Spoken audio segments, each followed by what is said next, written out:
All right, good evening, everyone, and welcome to our day 2 of our How to Secure a Mortgage with the Barbados Public Workers Credit Union.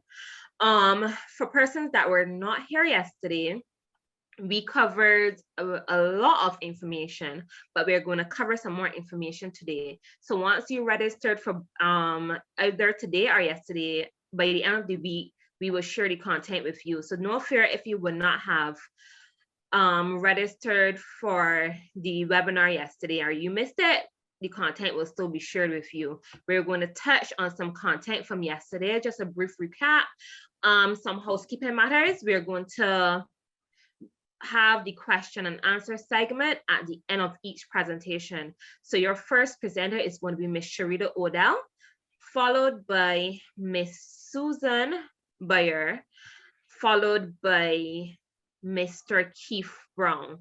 So after each presentation, we would allow question and answers, okay?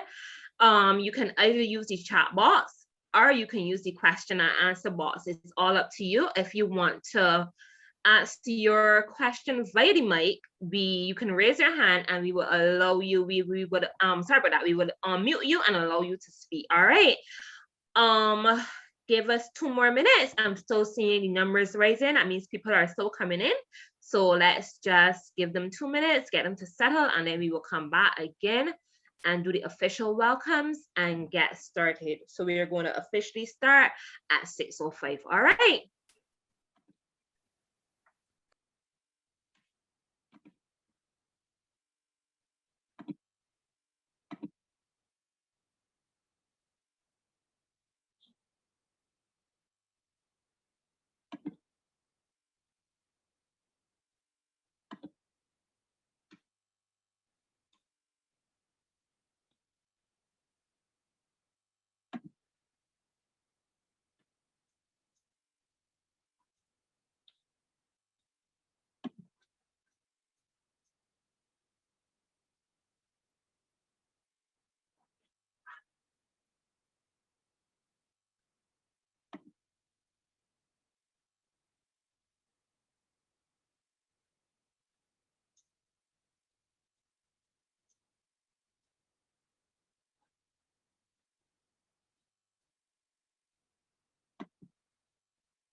Your Indigenous financial partner, we are committed to helping you and future generations of Barbadians to achieve their financial dreams. Call or visit us online or in branch to learn more about the Barbados Public Workers Cooperative Credit Union. This is where you belong.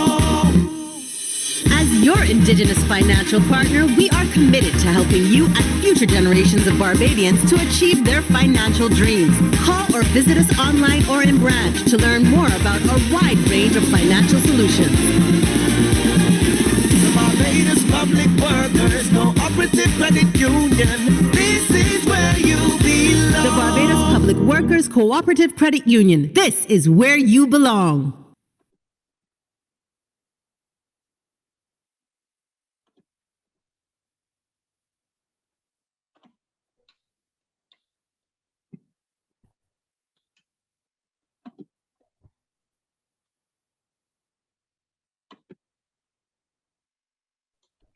All right, everyone, we are going to start, the time being 6:05. Our first, well, let me go up again. As I was stated earlier, my name is Nicole Hall. I will be your host and moderator for this evening's session. For those who would have missed my first introduction, we are into day 2 of how to secure a mortgage with the Barbados Public Workers Credit Union. Yesterday was day 1. We would have touched on a wide range of topics, and that information will be shared with everyone that would have registered for the entire webinar series. All right. This evening, we have Miss Cherita Odell. She is your first presenter, followed by Miss Susan Byer, followed by Mr. Keith Browne. After each presentation, we would allow question and answers. You can place your questions in the chat or in your question box.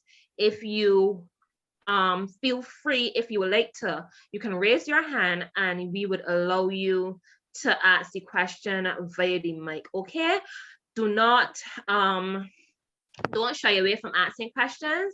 All questions are welcome. All questions, there's no right or wrong question. All right, once you're thinking it, you can ask it. We welcome your questions. All right,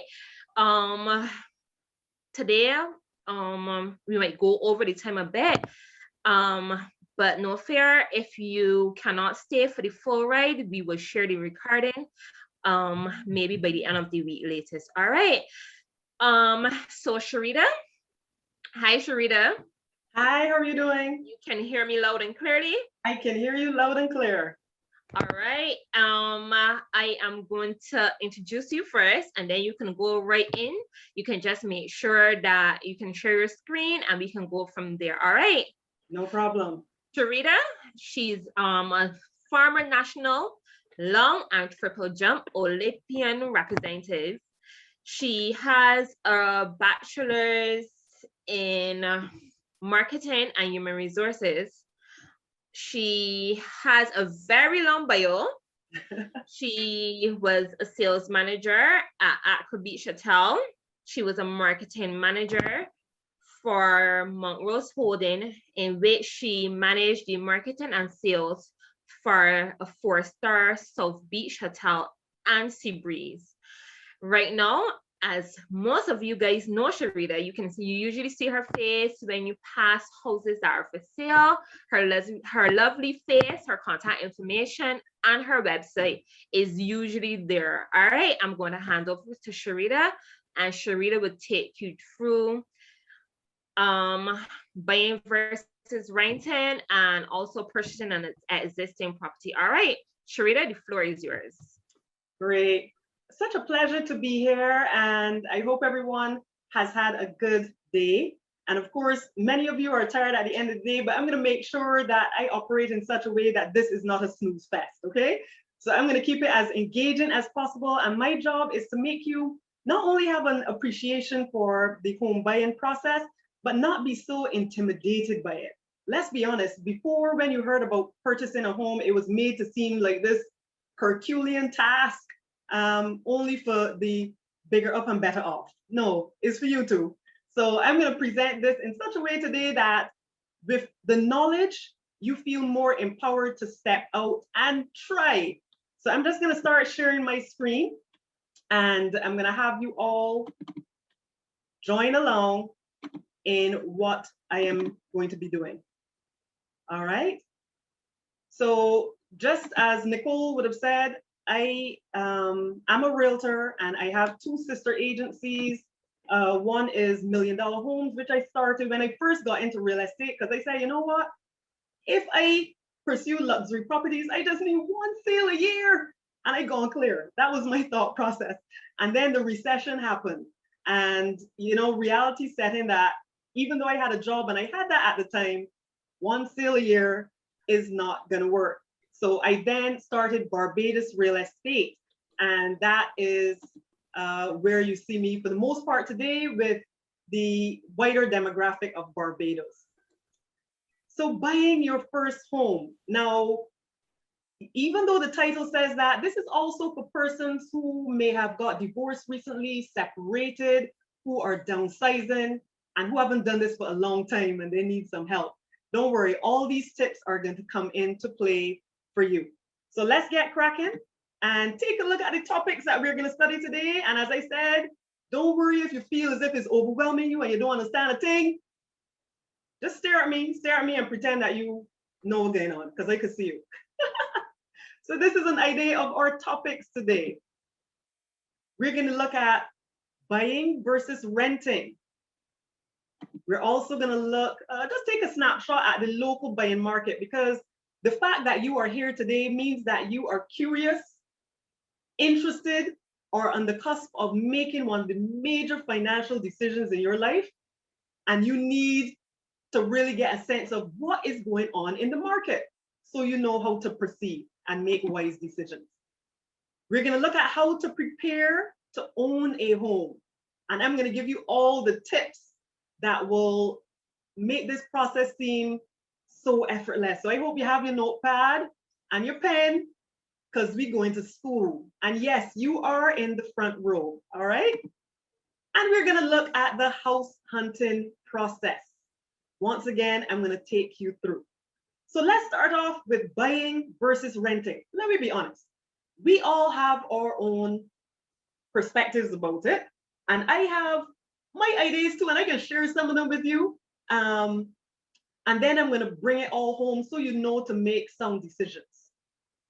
We're going to compare and contrast buying and renting. We're going to look at the pros and the cons, because even though sometimes people try to lash renting, it is a means to an end. And sometimes if you want to buy, you might not be able to afford it right now and you have to rent. So, they can work in a good synergy, but the key is to know when to make a move from what, all right? So what is the value of home ownership? Why should you get out of that 2-bedroom, 1-bathroom apartment and try for more? Before I go on to the other slides, I can give you all a little prelude. It's gonna be a little bit raw, so bear with me, but I like illustrations because we could see the big picture, right? A baby doesn't want to stay on breast milk forever. At some point, he wants to move on to soft foods. When my son was a baby going into toddler stage, and I introduced him to that piece of squash for the first time, the man looked at me as if I had deprived him of something very important for his whole little life. I remember that look. And the way he savored the taste of that squash, he knew that he had gone up to something way better than he had known before. This is what home ownership is about, right? Nothing wrong with renting, but home ownership might be tapping into a part of you that just wants to self-actualize a bit more. You want to go a little bit higher. So that is what's going on here today. So let's take a look at rent it. Rent it. What are the pros? We all think the pros are of renting. Feel free to answer. I'm hearing you. What are the pros of renting? Let's be honest. So let's get going. First of all, you have the freedom to be mobile. I know some people that have decided that every 2 years they want a different, location. It is what it is. There's some people who travel who don't want to be bogged down to one place, and they might want to, let's take, for example, perfect example, the welcome stamp visitors who are coming to our shores. The fact that they can get up so easily and move around the world means that they're probably staying in locations for 6 months to a year. I'm done with that. I am moving on, right? Now, freedom to be mobile. We also have those who are excited because there are fewer upfront costs and paperwork. Now, keep in mind, I'm seeing some of you raising your hands, but do me a big, big favor. Write down your questions and come at me at the end. And don't worry, I have it all handled for you, right? Fewer upfront costs and paperwork. Think about it. When you're renting someplace, let's say the $1,200 apartment, what are you parting with? $1,200 for the first month's rent and $1,200 for the security deposit. That's it. You might decide to, change out the stove at that point in time. Okay, so you buy a stove. But for the most part, you're able to control the cost, and there are fewer upfront. Look at this one. You're not responsible for repairs and maintenance. Can I get an amen? A to the man. You call the landlord. Yeah, something leaking up there. Fix it, Jesus. You don't even second guess it, right? Fewer repairs and maintenance that for you to handle. Some leases might specify that, okay, if it's in the range of washers and light bulbs, that's all at you. But for the most part, something going on with the solar water heater. Hello, Mr. Landlord, you could come and sort this out. Mr. Landlord is on speed dial for everything. What do we have next? No property taxes. I know you, like me, feel that we are taxed to high heaven. We don't want more taxes. You don't have to deal with land taxes. As a tenant, that's the last thing on your mind because that is the landlord's duty. And then we have here no house expenses per se, you know, except, as I said, if you want to change out your own furniture, but you are not going around fixing up.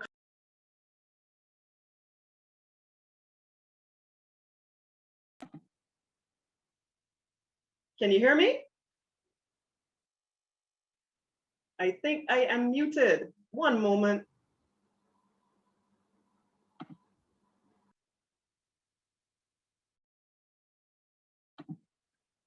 Can you hear me now?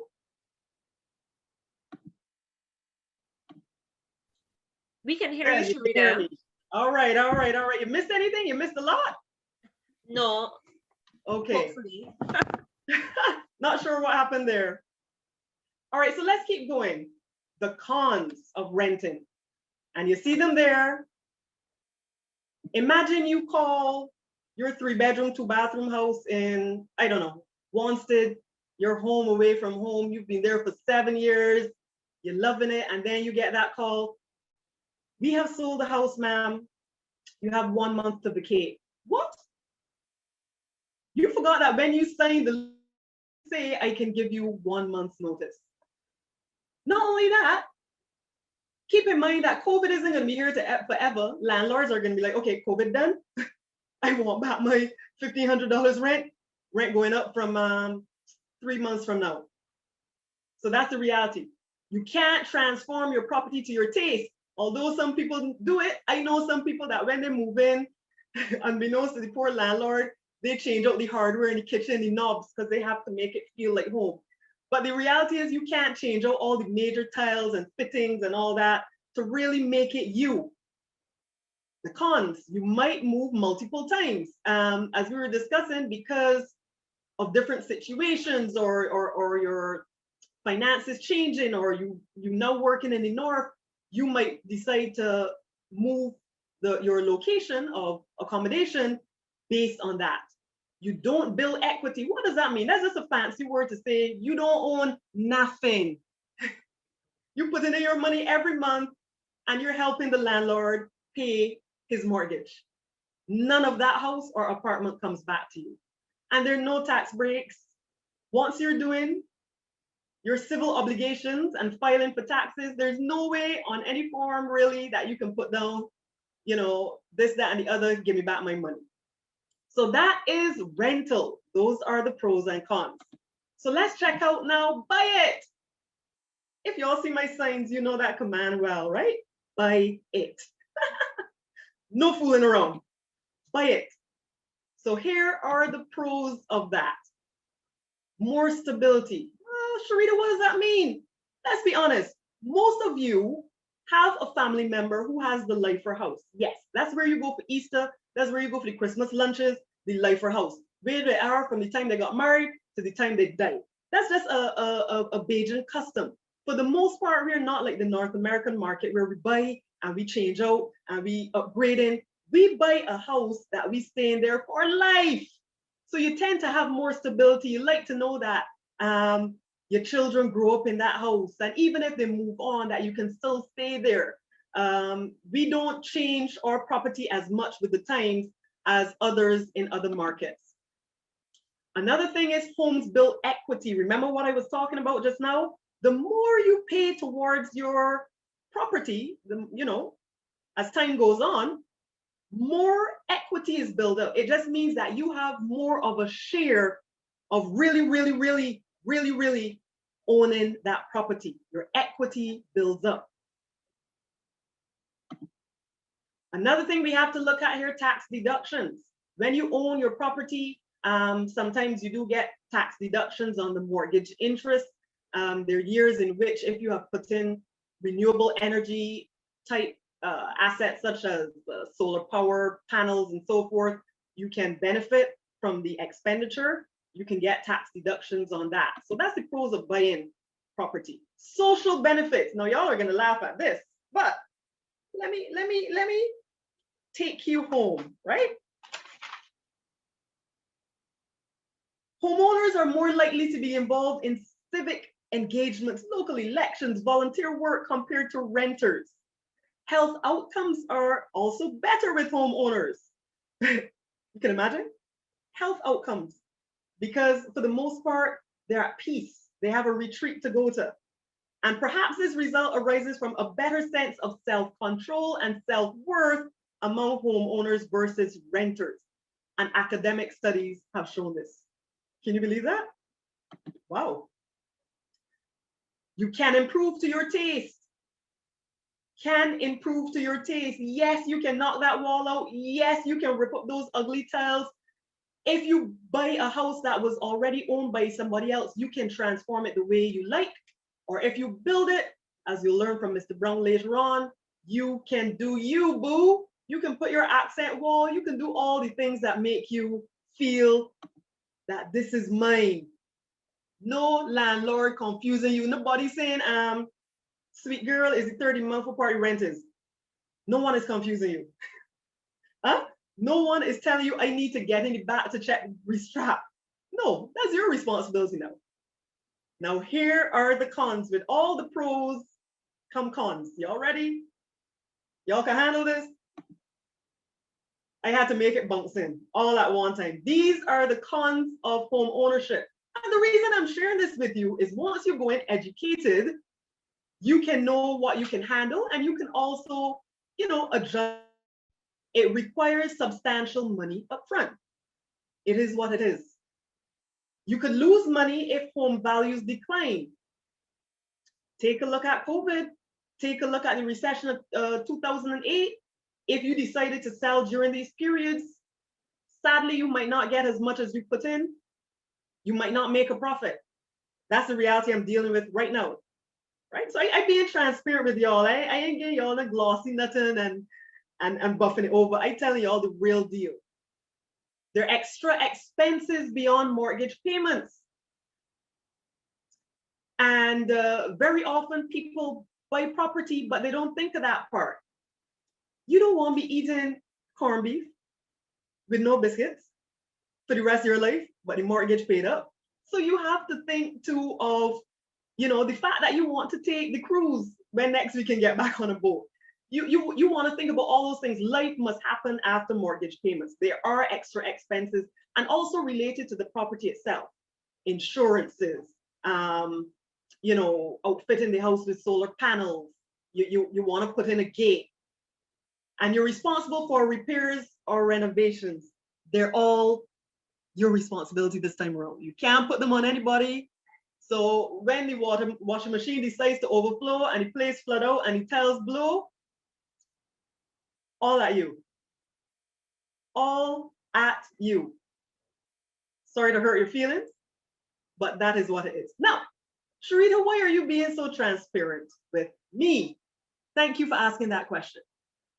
Because when you know all of these things, now when you approach buying property, you can do it from a sound and wise, intelligent backdrop. You can make decisions now that are more wholesome. You're not just bunging into buy. I got the deposit. And that mortgage payment, that's about the same as my rent. I good.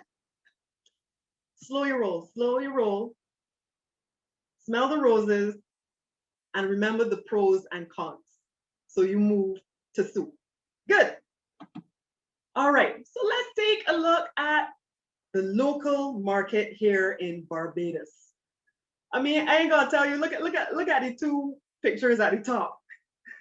We either stay home or boxing real hard with mask and hand sanitizer. That is what our world has come to.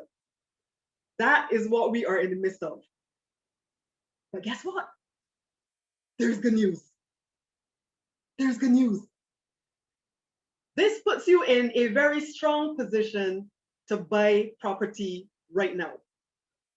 Why? Well, let me start first of all with the sad reality. I am in the business that I am in.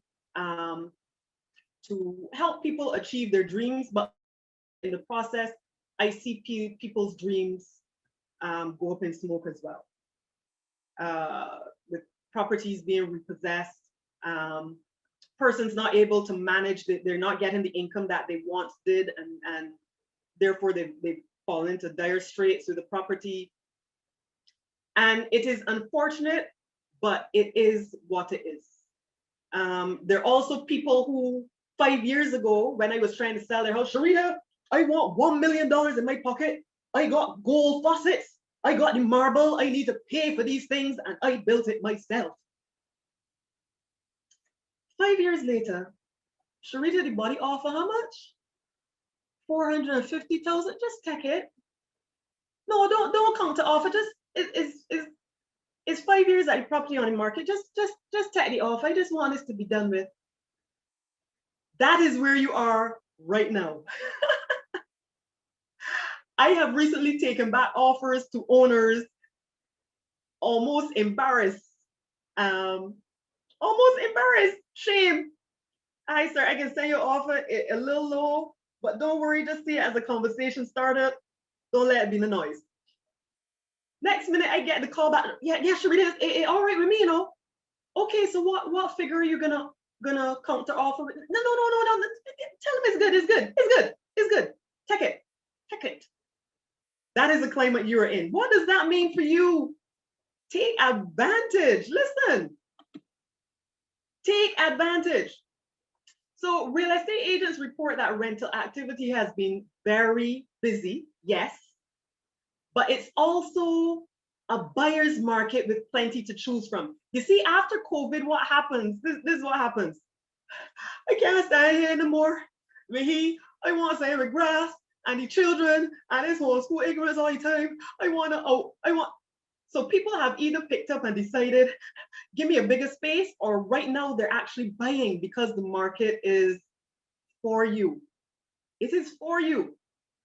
And this is where you pay attention to what you really, really like. When you are forced to be inside your house, you know that you realize real quick if this is really what you want. And you start realizing all of a sudden patios and grass is what you really, really want. There are decreased buyers in the market. What does that mean? It means people get hit left, right, and center with layoffs, funny money, all sorts of things. So whereas you would have had a whole host of people competing with before, like in the senior games, running the 1,500, 800 people in the race, you now have just about a handful. So you can now kind of really pursue the properties that you see coming out, and go after them, because people have slowed their roll and calmed themselves down. And as I told you before, owners are more receptive than before to offers. Now is the time, child. Now is the time. Because remember, in the future, when the market starts to get back normal, all of a sudden the pride and the ego is going to come back, and the offers that they would accept right now, they're not. And remember what I said there, fresh air, backyards, home offices, what's practical. That is what people are looking for in the market right now. Things that you didn't necessarily pay attention to, but you realize 10 square feet of grass, yeah, I would pay for that. Thank you, coronavirus. We've had our wake-up call. All right, so getting on to the biggie. How do I prepare to own a home? How do I prepare? Because Cherita, you're trying to make it sound nice and thing, but I know this thing here, it's only hard. It's only hard. No, it's not.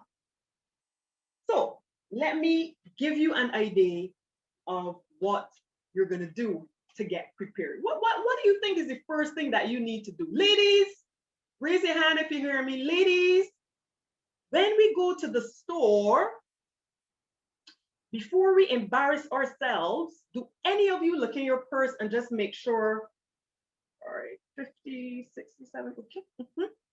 You just do a little check, just a little check to make sure that the money don't shame you.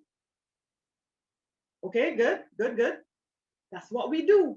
Gentlemen, when you go to the auto care shop and you want to talk big about how you want to get the rims and you want to drop the thing and put in the hydraulics and thing, you kind of know that you only have $600 in your bank account to play with, right? So why is it any different with owning a home? Show me the money. When you come to any financial institution, you don't realize, right? But as you're walking towards them, they're smiling at you, but inside they say, show me the money. Show me the money. You can't just approach them and ask for assistance and not say what you've been doing on your end to make this happen. So the first thing you need to look at is, are you a cash buyer? Some of you are very privileged and you have $300,000 under your pillow as we speak. I would like to get to know you. We can be friends. And I know you're out there. So the first thing you have to ask yourself, are you a cash buyer? Are you willing to take up $350,000 of your cash to buy a house? I do not recommend it. Even the wealthy get loans. The wealthy believe in using other people's money to achieve their dreams. I'm just saying, watch what they do. So the first thing you ask yourself is, how much do I qualify to borrow? And that's why I asked that question. It must equate to you going to the store, to the boutique, to the auto shop. You need to know how much money you are capable of borrowing from the financial institution before you go out there browsing left, right, center, up, and down. How much do you qualify to borrow? And that's something that the credit union can certainly help you with. What is your debt to income ratio? Now, if you're like me, I stay in my lane, right? There's a reason that you got bankers and financial specialists, because all this is so heavy and I just get frightened and my chest gets tight and I start to panic. But what I'm going to do today, I'm going to show you the user-friendly version of what your debt to income ratio is, because this is what financial institutions actually look at to determine if you can make it, if you're a viable candidate for them to part their money with. And of course, save and manage. Now, if you're like most of us Bajans, what did you hear when you were growing up? Sweet girl, try and save your money. But guess what? Nobody will tell you what I mean. What do you do? Save your money. All it means is start putting aside some money that you can use to get where you want to go. And saving your money sometimes might be as simple as when you get off the van, every time you get home and you take the money out of your pocket, take the $5 bills and put them in a little jar. You'll be surprised how quick $5 bills add up over time, over a year. Imagine how much you have saved. Find techniques that work for you. You know what I mean? On purpose, what I did, I have different ATM cards for different financial institutions and so forth. And what I did in the very early days, because I know myself, if money in my pocket, it moving, money have to spend. So what Cherita did was I found a financial institution where I said, you know what? I can make it hard to get to because in town and I got a park and I'm not gonna have an ATM card. So guess what? I was able to use their Dropbox feature sometimes or mail in checks, and the money grew because I couldn't get to it. You know yourself better than anybody else. Find ways to save money and manage it. And sometimes that might be as simple as writing a budget, doing whatever it takes, getting an accountability partner, but you can do it. Now, debt to income ratio, don't panic, don't panic, don't panic. I made it easy. So what is this debt to income ratio thing? Well, let's say, for example, you have debt to income ratio. This is what financial institutions look at to determine your debt capacity, how heavy your debt load is. So this is what they might do. And this is just an example. And of course, it varies from institution to institution, but I'm just giving you the broader picture so that you understand what happens in the background when you sit down to plead your case, all right? So for example, if you have to pay $1,500 a month for your mortgage, another $100 a month for your car loan, and $400 a month for the rest of your debts, your monthly debt payments are going to be $2,000. Remember, this is just hypothetical. I am not a financial specialist. I'm just giving you a broad picture. So let's say you make $6,000 a month. Your debt is $2,000. It means then that your debt to income ratio is 33%. And what is interesting, let me give you some feedback so you understand. And this is just across the board. Usually when persons are under age 25, they say that the debt ratio shouldn't really exceed 35%. Because people, have different levels of debt at different stages of life. They often say that when people are 26 to 35 years old, it shouldn't exceed 42.5%. If you're 36 to 50 years old, it shouldn't go past 40%. And over age 50, it should be about 37.5%. Now, that's just a broad spectrum thing. Of course, you will liaise with the credit union. If you want to know more about that, they will break down the nitty-gritty for you in detail. But this is just so you get the wider picture of what goes behind being assessed. So let's move on. We're going to go to house hunting. And house hunting, I know emotions. There are emotions involved in house hunting. Some of you open your eyes wide. Some of you want to cry because the money funny. Some, rolling on the ground like Neymar. Some of you in bliss, the ones that just got married. Oh, we're going to get married and live happily ever after and have our babies. Oh, Lord. So some of you dancing a happy dance. We buying a house. And some of you have all of those emotions. Can I get an amen? Don't be ashamed. Put it in your hand. Put it in your hand. Let it go. Let it go. Let it go. Free yourself.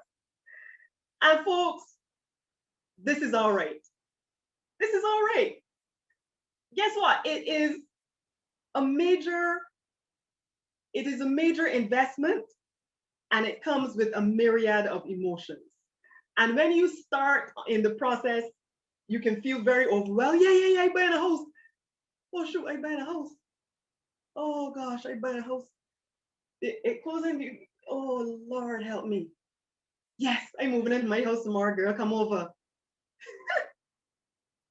Myriad of emotions, okay? And that is allowed. But what we're going to do here is look carefully. Even in the midst of these emotions, we got some clear thinking. We need to decide how we want to live, where would we like to live, all these types of things. All right? And this is going to help these emotions come into alignment. So what house best suits you? And this is important because we don't talk about this, folks. To me, this is the most important segment of what I'm going to share today. And listen carefully. Listen to me carefully. Do not go picking houses based on price and price alone. Girl, but this house and land package is only thing and I hand over and thing. That's great and dandy.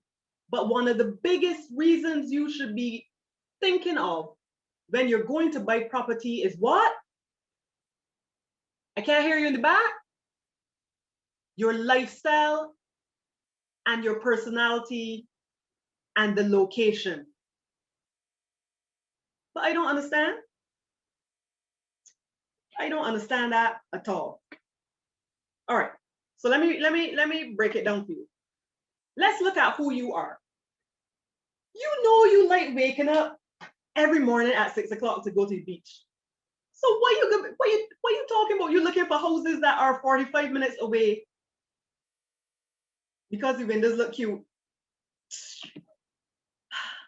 You know you're into gardening, but yet you have called me and 90% of the properties you want to see have concrete backyards and no space around the back. Dogs. You love dogs. You have 4, but the houses you are looking at have no place to put the dogs. or you're gonna have them chained up all the time. Think of these things when you're buying property. Look at the lifestyle you have now and what suits you best. That's me right there. I'm a limer, right? When we get back to being able to socialize, anything is cause for celebration. Anything where we got friends and food and family, I in. So guess what? I need a patio.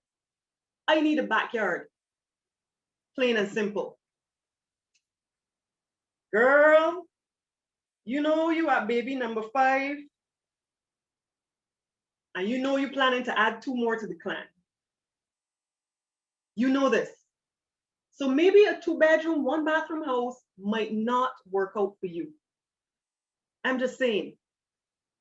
However, if you decide that that is what you can handle at this moment, what do? You make sure that that backyard has enough space that you can extend and extend as you get the capacity to do so. All right? You like going to the supermarket almost every day. You are one of these shoppers that believes you about this, buy, spend $400 a month and buy, one time for the family. You like to be there often. Make sure you live close to amenities. And if you know that right now a car is nowhere in the picture for you, that public transportation is fine, it's efficient, find some place that you can walk down to the end of the neighborhood and hop on a van. You see what I just showed you there? That builds up your personality profile. That is what you should be keeping in mind when you're thinking about the location. All right? Good. So you've come to grips with who you are. You've come to grips, and now we are going to move on. So this is the part where you need to pay attention. Now that you've understood who you are, you got a vibe that you prefer to stay in St. Philip because your family is there, your school is there, your job is there. That is great. So what are we now going to look for in terms of pinning down this house?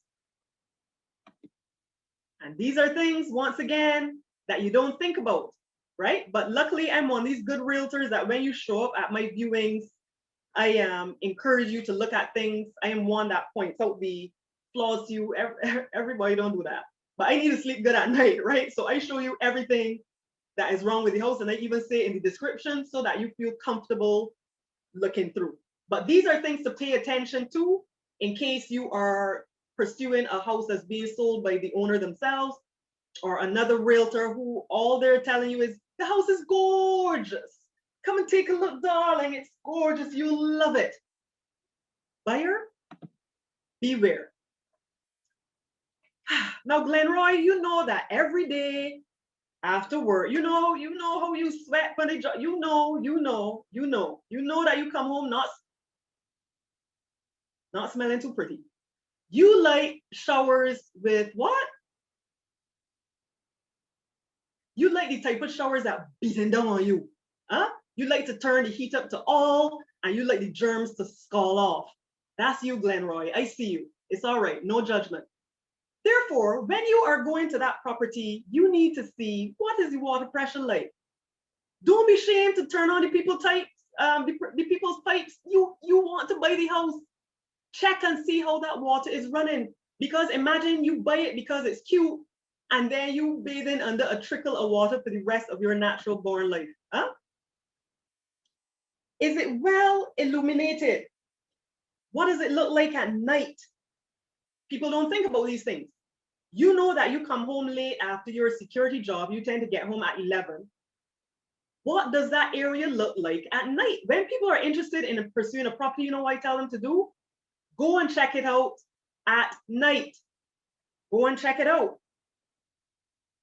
Another thing you need to do is open your eyes and look around. Now, people might think I'm lying when I say a good time to go house shopping, especially for a house that look a little shady, but you ain't seeing the, when it's pouring rain, tell the realtor you want to go and see it. No, tell the category 4, Category 4 hurricane on its way. But can we see? Go and see the house. Because all of a sudden leaks that you didn't notice before because they were painted over, all of a sudden appear. Keep your eyes out for anything that looks like water damage, because usually when owners are selling that house, they will smartly cover, the little telltale signs. It is what it is. We're moving on. That man is sweating away his life. As we speak, he has just lost 5 pounds. Let me tell you a quick story here, right? One house that I listed it was a cute little house.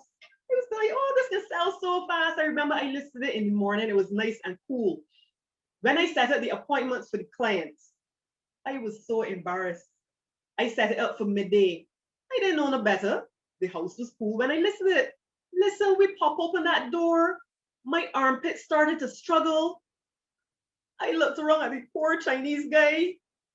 He was sweating away life. The wife started to get bad feels. If you're feeling a house, check it out during the day. How hot is that house? If you realize that Shadrach, Meshach, and Abednego are sitting in the corner, it is not for you. Good. Flooding. Pay attention. Always check out areas, the surrounding area now. As I said, when there's bad weather, is water running off? Are you noticing areas of settlement? Check the area for flooding. As you know, there's certain flood-prone areas in Barbados. Ask questions. Ask the neighbors questions. The neighbors don't care what pretty job I did of showing the house. They will tell you all the business of the neighborhood. Ask questions. Ooh, look at the cracks. Look. No, here's the thing about cracks. All cracks are not bad, because here's the deal. Properties are built on soil, on solid rock. And some houses don't necessarily go all the way down to solid rock. Sometimes they may have a floating foundation. Sometimes they may be on columns, etc., etc. And as you know, there is natural movement in the earth, whether you believe it or not just when earthquakes show up, but there's movement. So there are cracks which are actually acceptable, and there are cracks which are not. From the time you could put a 25-cent piece in a crack, Houston, we have a problem. We have a problem. And this is something that you need to know. Narrow vertical cracks are most often caused by minor settlement or normal shrinkage, as I would say. Such cracks are not necessarily structural defects, but don't act like if you're a professional, you bring a builder buddy with you or a contractor to guide you through this process. Wide vertical cracks exceeding 3 millimeters in width may be caused by significant settlement problems. Water might be settling underneath the foundation that require detailed engineering, inspection, and evaluation, right? So what's interesting in my research is that horizontal cracks are actually much more of a concern than vertical cracks, especially in block foundation walls. And a lot of y'all like building with blocks and concrete. And 3 indicators that a crack may be more serious. Listen good, listen good. If one side of the wall is higher than the other, if doors and windows aren't closing in their frame, or if cracks are wider than 5 millimeters, you have serious issues. Run for your life. And problematic cracks will typically start at windows, doorways, or house corners. Drive around. Remember, sometimes when you look at a house, the community activity has not started. Is the domino table set up in front of your house? Is your house the alignment spot after a certain time? You understand? Will you look out and see gang signs being thrown up? You need to know. Drive around. So don't, if you feel in a house, check it out at different times. When it's raining, when it's nighttime, and during the middle of the day. And of course, do not feel even with these tips that you have it covered. I usually tend to invite prospective buyers to come back with a builder buddy or a contractor to give them the lowdown. And what I like about those guys, they don't care about me, you know. After all the pretty talk that I just did to sell the house, they don't care. A contractor will come and tell you as is. Sweet girl, there's a bad boy. You see, I cracks there? There's a bad boy. Listen to the builder or contractor. They will, yeah. Listen to. So real quick, we winding down. I'm just gonna guide you through the sale process. So you find a house that you like. What are you going to do? Remember, we've already found out what we're pre-qualified for. So stay in your lane. Stay in your lane. If you are pre-qualified for $300,000, no, do not call about with the $500,000 houses. Don't do it. Furthermore, do not spend $300,000 either. Be smart. This was spoken about yesterday. Make sure you spend an amount that allows you to then pay legal fees, to pay any fees that you want to pay to when you get in the house. You're going to need furniture. You know, you saw some cute little like fixtures that you want to buy. Put all of that on the table. Take that into consideration. All right, so you're not maxing out at the amount that you qualify for. Good. So let's get rolling. You're going to make an offer. So you see a property, you make an offer. I take it back to the seller and we agree.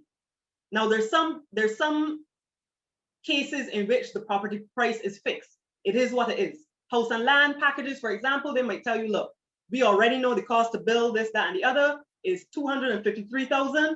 Don't come at me with 251. 253,000 is what it is. However, especially if you're going after houses that are on the market already, don't be, and if you're dealing with a realtor, ask them straight up, is this figure going to offend the owner? There's a difference between an offensive figure and a low figure. And usually realtors would know what the owner is trying to achieve, and they will tell you, don't bring that around my owner, boy. He done with you after that. He didn't want to hear another figure. So you need to know what's offensive or what is just.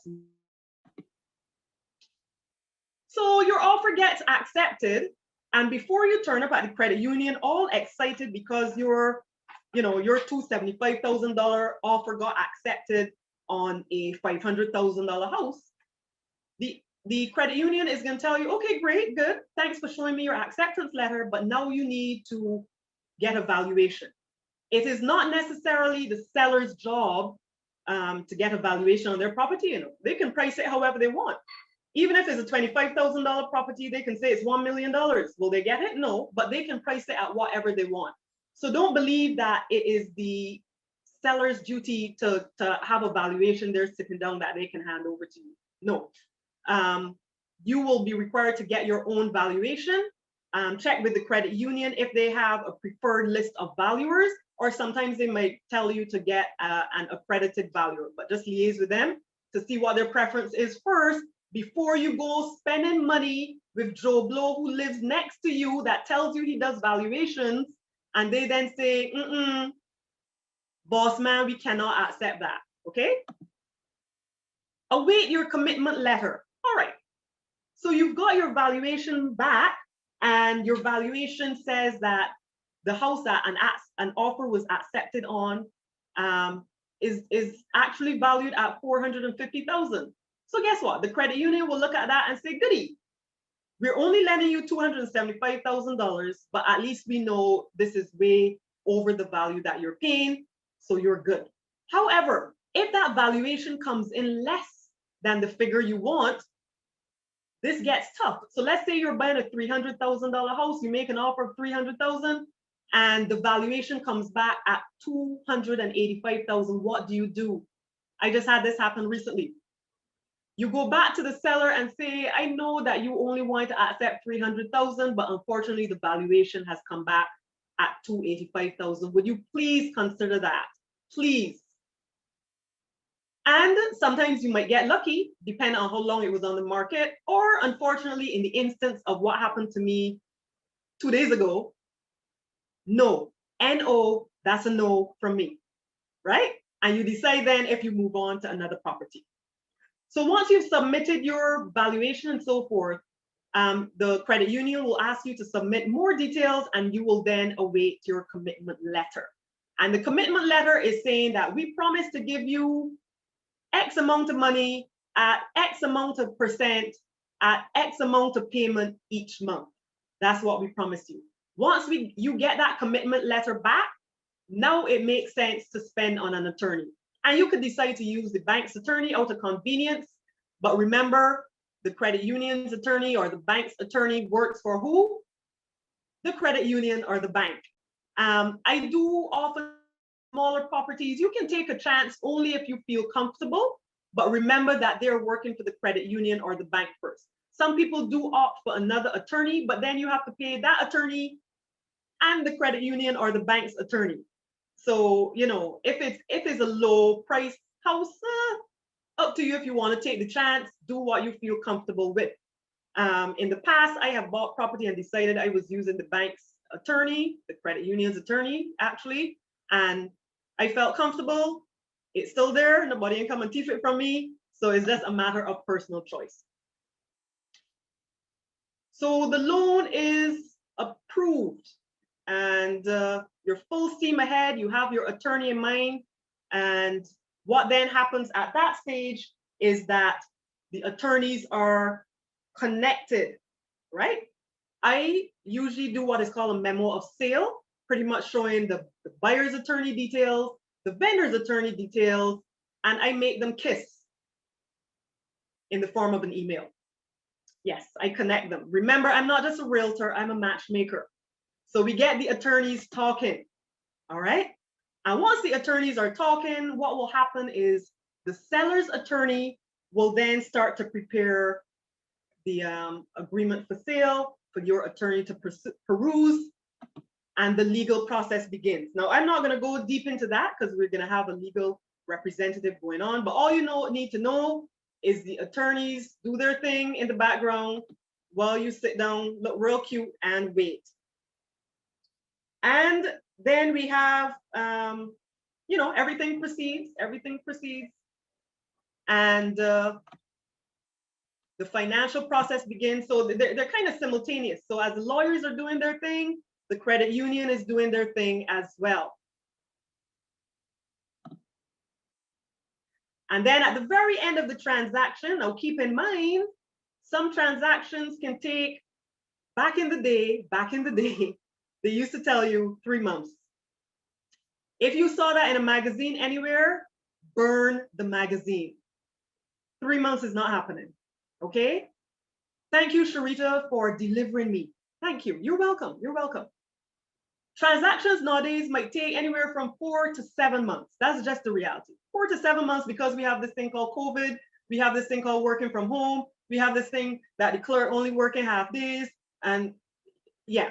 So once you acknowledge that, you just lap your feet and just wait it out. Look cute and wait it out. Got it? Good. Now, God forbid there's anything like encroachments, meaning that somebody next door, their pig farm creeping up on your property and over by 2 inches. Usually things like that, credit unions and you too should want to rectify beforehand. And those sometimes can help drag out a sale if somebody isn't cooperative. So pig farm man next door say, I am moving my shed. It was there for the last 25 years. I am moving it. And credit union is like, well, we feel more comfortable if that is moved off the property. And sometimes it could take a very long time through the legal back and forth to get him to decide that he's moving his pig shed around 6 inches. All these types of things can slow down property. And later on at the end of the transaction, when all is said and done, the keys are handed over. And usually before the keys are handed over, you try to get your insurance sorted out because you need to move into a house knowing that, God forbid, Betty Sue never liked you, fire a rocket at the house. You need to know at least it is insured. Got it? These are serious things. So you always make sure you sort out your insurance beforehand. You also learn about term insurance or life insurance, whole term insurance, different types of life insurance that you will be required to produce. And the credit union will let you know all the different things that you have to produce to make this transaction happen.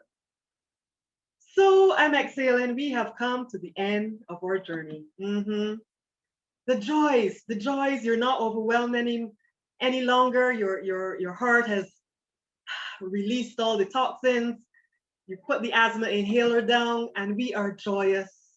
We are sipping our coffee in the morning. We are lying down in the L-shaped couch that we had in storage for the last 2 decades, and we are at peace with the world. We have our backyard, we bought our little lounge chair, and we are excited. You got your keys, you have moved in, the family grows up there. Does everyone live happily ever after? I can't promise you that. But at least you now know and have the peace of mind that when you go into this process, you make certain steps to make sure that you're not financially burdened. You make certain steps savings-wise so that if Corona's cousin decides to show up 2 years from now, you can draw down from somewhere else. Now you are in a way better position to plan so that when you turn up at the credit union's office, you feel excited. Now, I'm going to say this before I go. And a lot of what I've spoken about has to do with, persons who have jobs where they're getting monthly salaries, weekly salaries, etc. Before I go, I'm just going to launch a little cry for my fellow self-employed people. And I'm going to share with you, honestly, I can be real with y'all because people don't do this. When I first started out on my journey, I talked about buying a property this years ago. I was so excited. I was teaching swimming lessons, French lessons. I had my little pick at Accra when I was there. When I first started out there, I was just management trainee. So my salary was it was real small. And I was excited. And I said, I'm buying a house. I'm buying a house. But then once I left there and I was self-employed, even though I turned up and say, no, I do this, and I tour guide too, and I pull in rent from thing from lessons, and guess what? I had no evidence. I had no proof. So just a loud appeal to all my self-employed members. I know you hear me. Listen up real good. Listen up real good. If you have some little sort of, and you might call it side hustle, but it brings in a good income for you, now is the time to go and register the name of the business. So it might be, I don't know, Bobby's Boxers and Bacon. Register your business. You're selling underwear and you're baking bread. Register the business. Start putting the funds there so that at least you have some sort of trail of where your money is going. So when you show up, you can at least say, look, I got this. If you're a taxi driver, it might seem cumbersome, but start giving out receipts. But Cherita, why? So that when you show up to an accountant's home, you can say, look, here's the bag of receipts of all the income I got in 2020. Here's the bag of invoices of all the spending that I did on the car and the gas.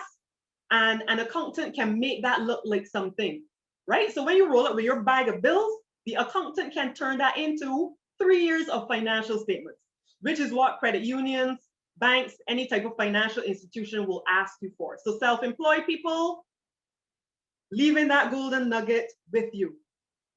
So I've come to the end of my presentation, and essentially what home ownership is all about is self-actualization. Self-actualization, what does that mean? You want to climb higher. When you went to primary school, you wanted to graduate to go into secondary school. Then you wanted to graduate to go to polytechnic, learn a trade, or go to university. Renting is all good and dandy, but do you want to stay there? Or do you want to try to own your own address? Number 20 Casanova Drive, St. Peter. Step out. Step out. And remember too, that home can eventually be used down the road when you want to do other things. You can use it to leverage, getting other property. You want to buy an Airbnb down the road that you can rent out to visitors, you can use that. And the financial specialist will, of course, explain to you all the things that you can do, the advantages of having your own house. Okay? So here are my contact details. Feel free to follow me on Facebook. Look for the one, I think it's the one with about 7,500 followers because their number of Barbados real estate, so you'll find me there. Follow me also, Agent Cherita, on Instagram. check out my website. That's where I have a number of properties listed that you can take a peek at. BarbadosRealEstate246.com, and we get inventory coming in all the time. If you don't find the price points there that you prefer, there are other sites as well, Carabliss.com, BarbadosPropertySearch.com, that you can check out. Even Facebook nowadays has different groups and pages that have either owners selling their own property or houses for sale and agent listed properties. So you have the resources. There's also BarbadosLandForSale.com as well, if you're just looking specifically for land. And feel free to ask questions. You can email me. I do not bite unless you're a little vicious or have no manners. But other than that, I don't bite. So feel free to email me and I will certainly try to answer. All right, Nicole, I'm turning it back over to you. Thank you very much, Cherita. Thank you for the presentation. It was a mouthful, but it was indeed good information. I hope that all our attendees would have learned something from the presentation. Cherita, we are going to take you into the question and answer segment now. I am going to start with any person that have their hand raised. If you want to ask a question via the mic, I am going to allow you to do that by unmuting you. Okay, I am saying Alicia Pilgrim. So Alicia, do you have a question for us?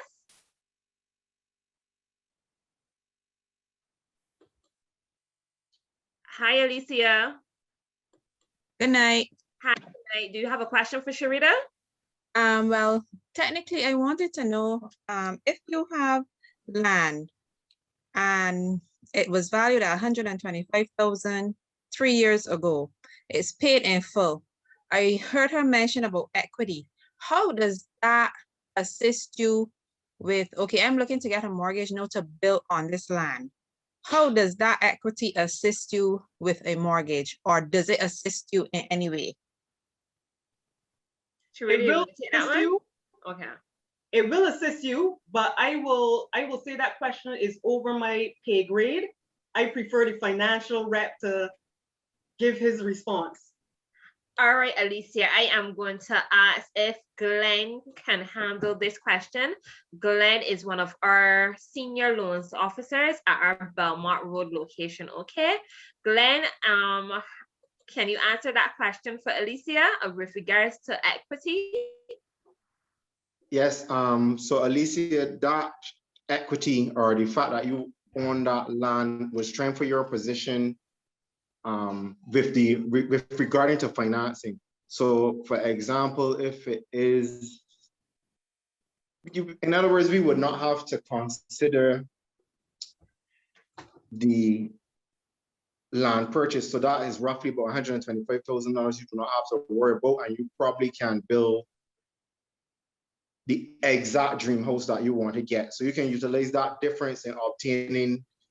You wouldn't have to sacrifice anything, as Nikita would have mentioned yesterday in the webinar. You can sort of put aside certain wants versus the needs. And in your case, you could sort of say, well, you know, the theater room that I may want for myself, or just the study or office, you can utilize that funds to build that, because You're muted, not hearing you.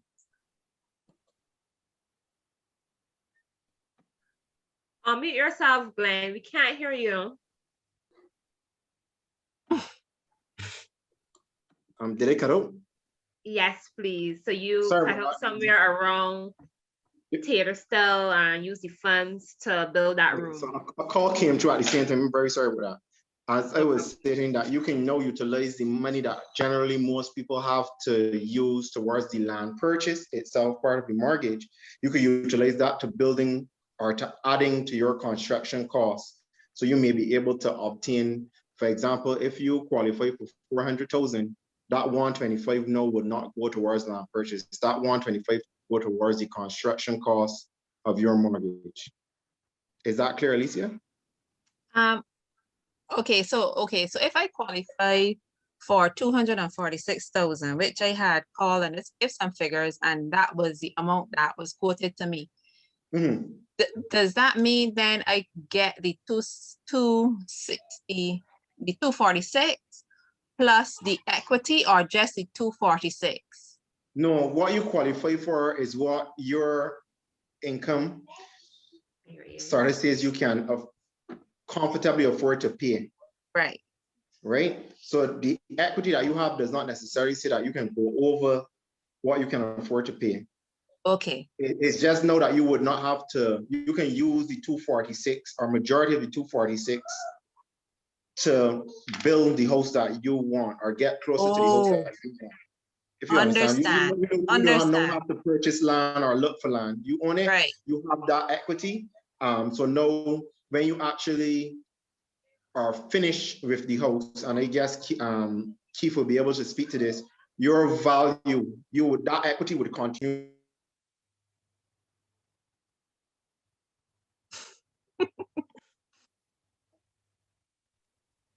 Sorry about that. Again, that position actually, the role that I play at credit union, people are calling regarding work. So I'm sorry about that. No problem. But as I was explaining, Alicia, you can use the money to get closer to what you wanted to achieve initially. And you would have a property that is worth, if the building, for example, let's say to build the house is 230, and roughly Keith would expand on this, but if the house is 230 and the land that you have is worth 125,000, roughly off the bat, we could say that your property is over $350,000 in value. Right. That's from roughly calculating. Keith would be more precise with his figures because he would take location and different stuff into consideration, but roughly looking, that would be your position in terms of value. So you would have, or you will continue always having that $125,000 in room, in a sense. Okay. Thank you. Okay. You're welcome. You're welcome. All right. I'm going to take a next question, but I'm going to take one from the chat. I have someone here asking this. I assuming this is for Cherita. Why do you recommend not to buy cash? Okay, well, and I think the financial specialist can back me on this one. There's a book that's very interesting called Rich Dad, Poor Dad. If you don't have it, find it online, get it if you can. It will teach you certain things that the wealthy do that unfortunately those who are not wealthy don't do. But one of them is why pick up your own money and use it for a transaction when you can use somebody else's money, right? Because COVID, once again, being a perfect example. Let's say you pick up $300,000 of your cash right now, COVID comes along and you don't have any money coming in from work, but you need to eat food and feed your family of 6. All of a sudden that $250,000 that you thought was so big would move pretty fast. So it's always best to have your cash there that you can use to do a myriad of things, as opposed to taking it and dumping it all into one asset, right? Why not get a loan that you can pay off as per their terms, and even if you wanted to speed up the payments to better suit you with some of that cash that you got sitting down there, right? But not put out all of it at one time. Yes, please. All right, I'm going to take a next question. I'm seeing Wesley Moore has his hand raised. So Wesley, do you have a question that you want to ask Ready Mike? Yes, please. Good night, Hi. everyone. Good Cherita, night. just a quick question for you. You said that you send the offer to the seller and then get a valuation. Does it make sense then to get the valuation first before you send in that offer, so you'll know exactly what price you should really look at? In a perfect world, yes, but then when you check the cost of valuations and see that they might be between $500 and $1,200, you might then stop and say, let me see if this owner even interested in the figure that I'm offering, right? So that's the only reason more than anything else. If you have the money knocking around and it's no issue to you, sure. But the sad thing is, suppose, and I've seen this happen, in which a client was adamant that they get the valuation, they got their valuation, They then were able to make a guided offer to the seller, and the seller said no. Why? Because his neighbor then turned around and decided they're buying the property. So your valuation served no purpose and out went, I don't know, $800, $1,200. So that's just a decision that you would have to make. Usually it has most often been done thereafter, just so that for a matter of cost. And I just had that recently. Someone is buying a house from overseas. Obviously, he's not here. He made an offer. This is what he did. He made an offer which was outright rejected. And he said, you know what, before I submit another figure, let me get a valuation. And the valuation came in even less than what he offered, saying that there was so much mildew damage downstairs and this, that, and the other. So he then made the conscientious decision that he was not continuing on, but he was also able to say to the seller, look, the valuer has stated that your property is X. But sadly, because the owner is very senior and set in his ways, he's like, I don't care less what the valuation states, I want Y. So just food for thought.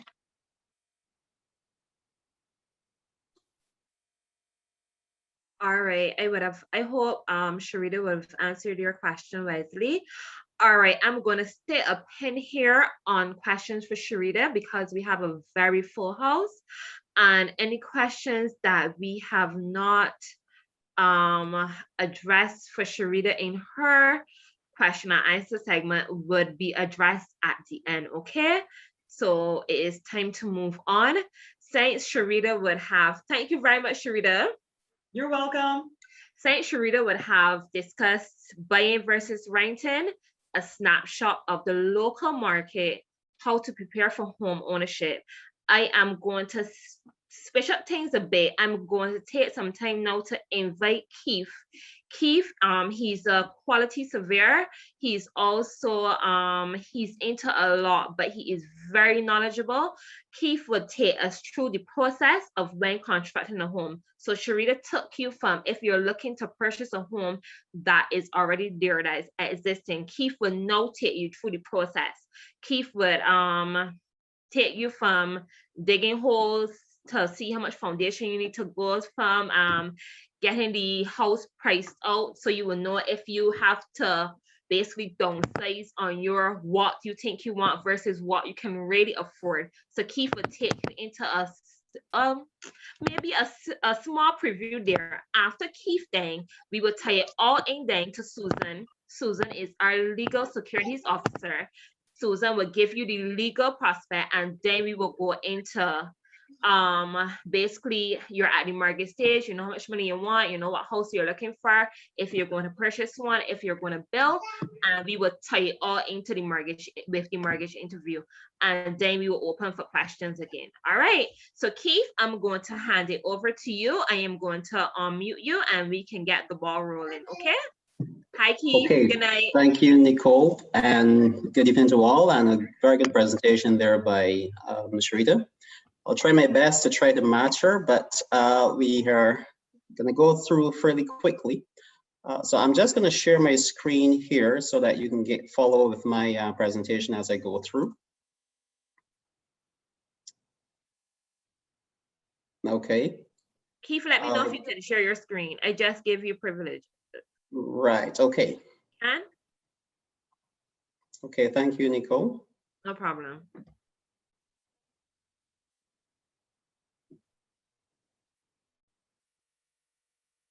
Okay, can everyone see the slide screen? I can't see it on my end. Can anyone else see it? You can just raise your hands if you can. You can't, Leanne? Keith, hold for me a minute. Okay, sure.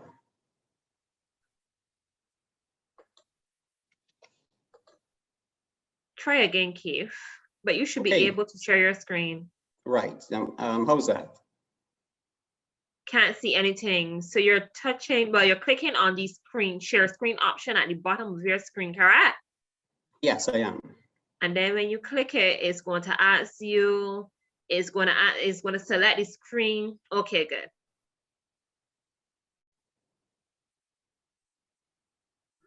Okay, so we should be able to start just about now. No problem. I'm seeing something on your end, but it is dark.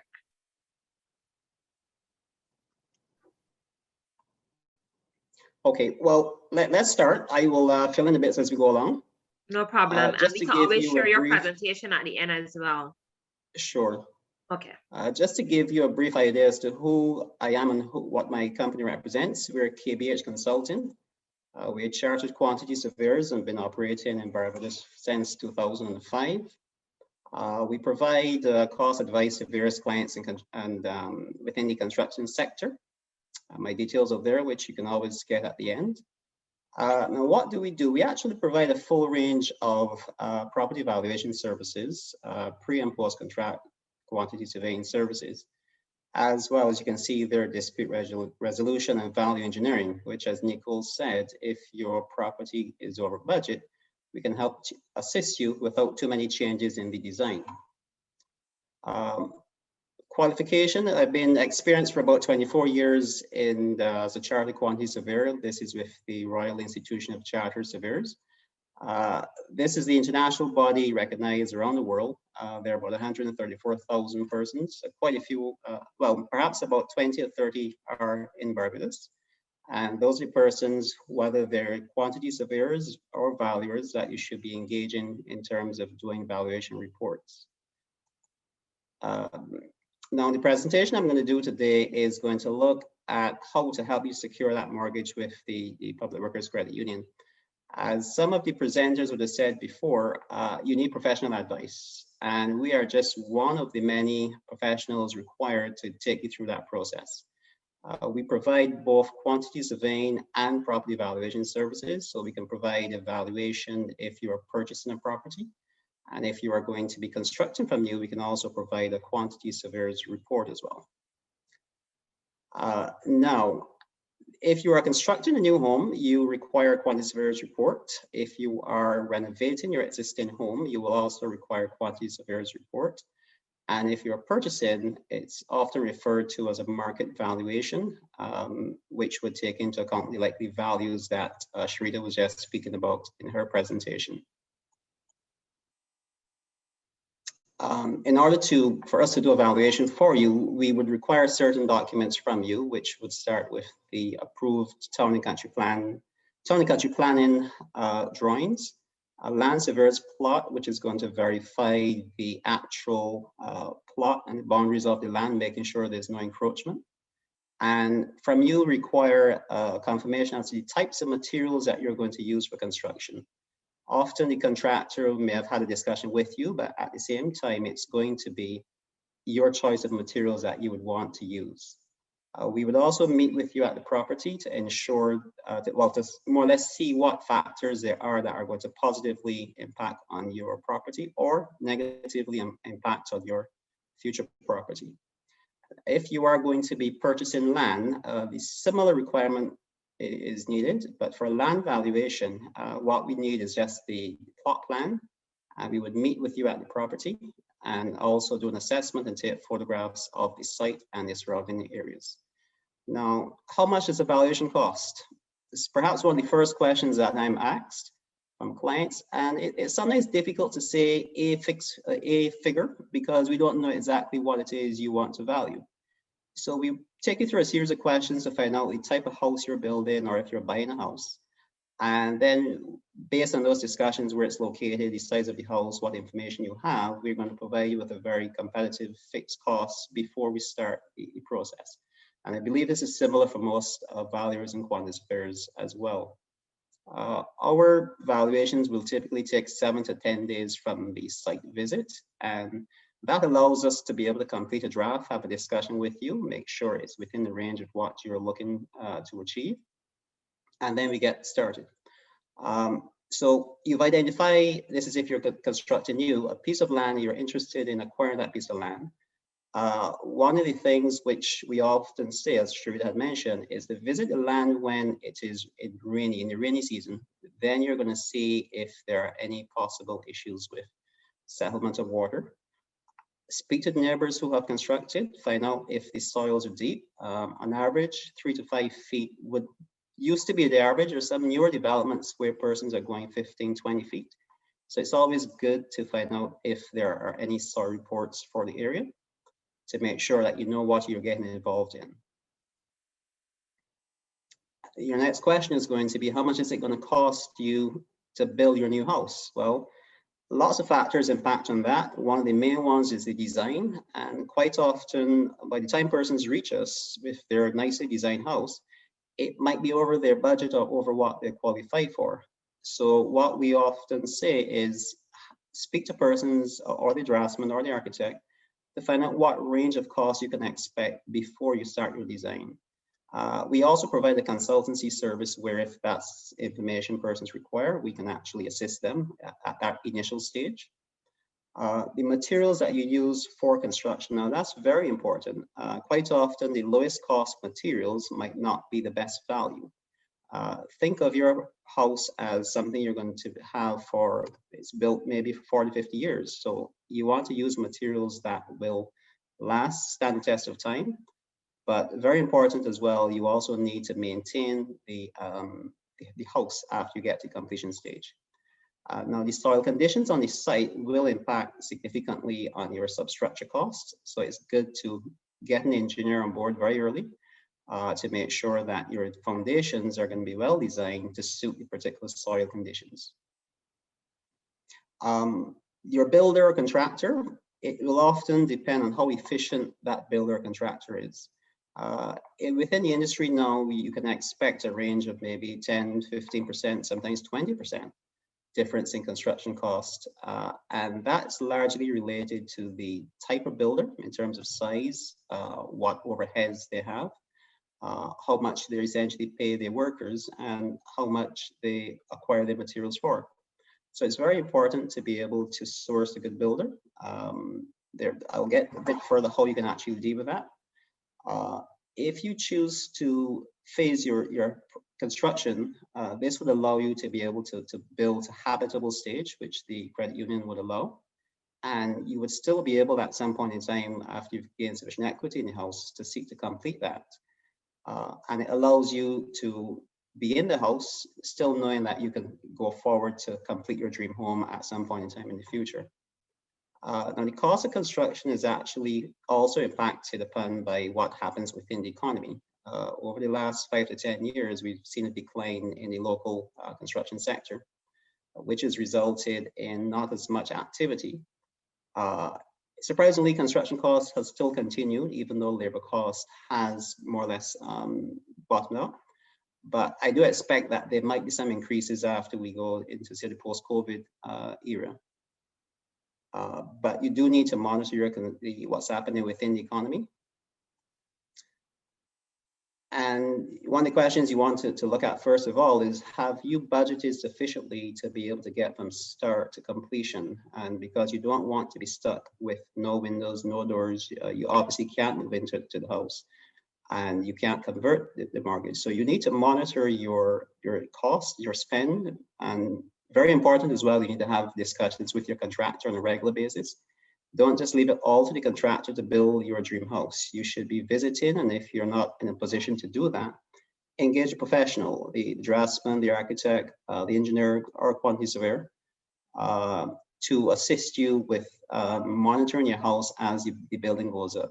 Remember, after your roof goes on, you need to make sure it is going to withstand hurricane force winds. So that's a condition of the type of design and the quality of workmanship from the builder, as well as the materials used. Now next, this is just an elemental breakdown of what we would typically provide if, say, you're going to phase your construction into phase 1, phase 2. There are about, there are about 18, 17 elements which refer to them, and most contractors would tend to use elemental or stage breakdown. What this allows you to do is to see where the major costs are. For instance, it's usually in your substructure and in your roof. Those are two critical aspects in terms of the structure.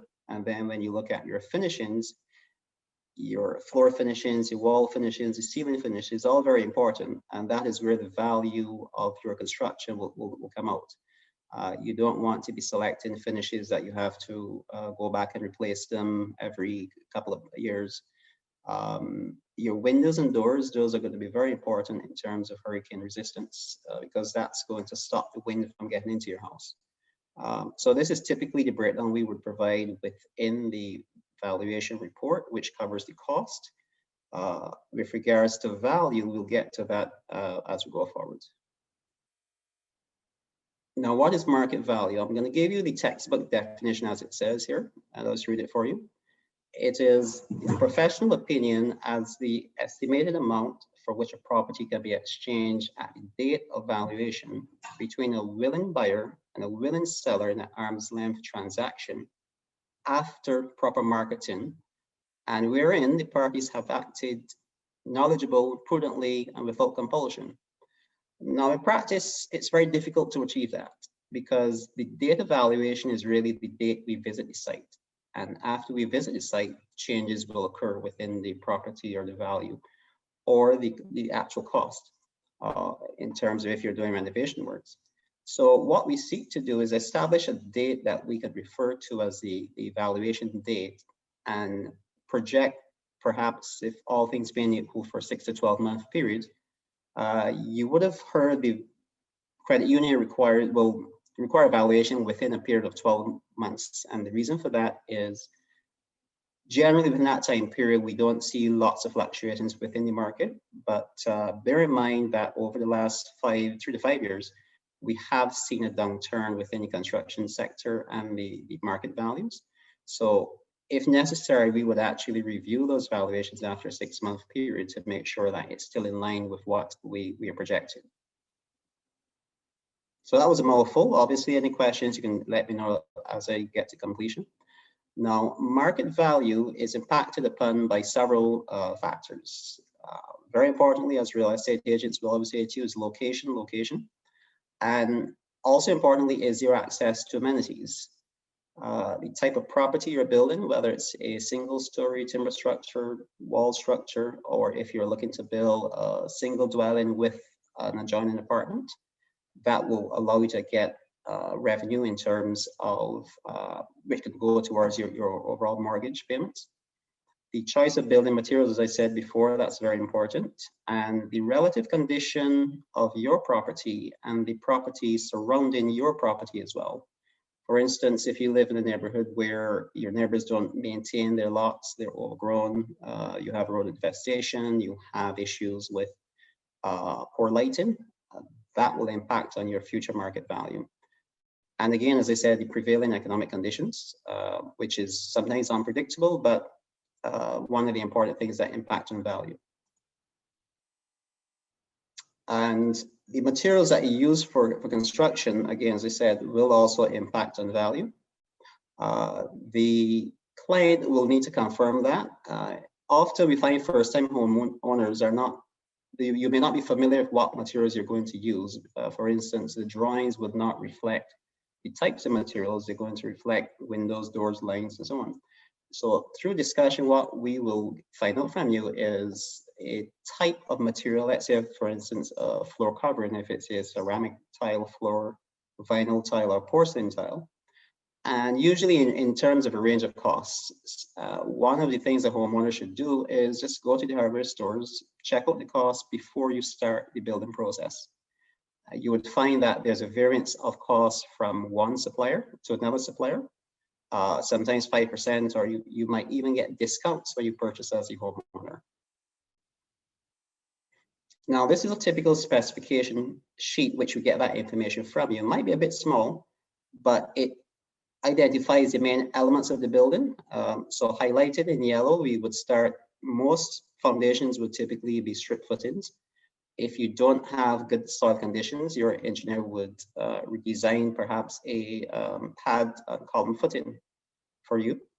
And then some of the other elements, for instance, the roof, we would have a choice of permaclad, or there's PVF2 asphalt shingles and so on. So we would go through that information. We always advise, if there is more than one person going forward for the mortgage, that both of you agree what materials you're going to want.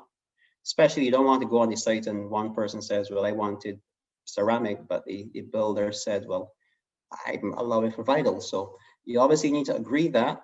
And while we provide that information in terms of the materials, you should also use a similar type material when you're asking your contractor to quote, just to make sure that we are providing costing on the same basis.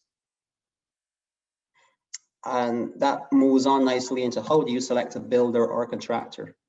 I would say what some of the best recommendations would be from building professionals, architects, engineers that you know, or you may simply see them on projects and inquire. Recommendations from trusted friends. I say trusted here because not all friends might provide you with the bad experiences that they may have occurred to them. So it helps if you speak to several friends to get a good idea as to how a particular builder has operated in the past. There's a local contractors association, relatively new. You can also inquire with that association. And sometimes after COVID is out, drive around into new developments, inspect the construction work that's going, and things that catch your eye are usually good in terms of what you see. Those are the contractors you can make inquiries with. And you would want to obtain firm quotes if you are constructing or renovating, as opposed to it depends on the weather, or it depends on if the cost increases. It's always best to get a firm cost, and if there are changes to the scope, those could be dealt with in terms of variations to your contract. And speaking of contract, I would advise all prospective homeowners and contractors to utilize a standard form of building contract. In this case, the two locally available are the BIA agreement for minor works and the BAQS form house building contract. I've just got essentially the front cover here, but they're about maybe 13-page documents, and they're not too difficult to read. If you're not in a position where you understand them clearly, you can engage a lawyer or a conservator to be able to explain some of the terms that are not totally clear. The other form is the Barbados Association Conservators Contract. And again, these are available locally, which you can source either at the BIA's office or the Barbados Association Conservators, which would have those hard copies. These few clauses here will speak to what is contained within contract, such as the obligations of the contractor, the obligations of the employer, because each party they're required to do certain things in order for the contract to function smoothly. How supervision of the work on site and subcontracting is done. Also, in terms of who has possession of the site while construction is going on, how do you go about, well, you should agree your start and completion dates at the outset, and agree the amounts to be paid, as well as the method of payment, which can be in stage payments, that is when the contractor reaches a particular stage, or lump sums when that work is completed. Another important aspect is insurance for the property. I know the credit union and other institutions will require the homeowner to put in place insurance for the property. But when you look a bit closer in the new construction, contracts for new construction, there's also a requirement for the contractor to provide insurance for the new works. The best approach would be to use a joint names policy so that both parties have an interest in the new construction. For renovation, it's normally the homeowner who would have responsibility for putting that insurance in place. And unfortunately, all building projects don't always turn out as you would want them to be. So the contract does allow for termination, and that is by either party. If for whatever reason the parties, after trying to resolve the disputes, don't see eye to eye, the contract allows for the disputes to be settled amicably, so that both parties can go away being more or less in a better position than they were when there was a dispute. So it is not a very detailed, it's not a very difficult contract, but I find a lot of homeowners don't go that extra step to make sure that it's a contract in place, that you know a particular construction sum, and you know when your project is going to complete, because at the end of construction is when you're looking to convert your mortgage. And here it has a very nicely completed home, very recently done. So I have to give credit to the owner and the contractor. It was done within about 5 to 6 month time period.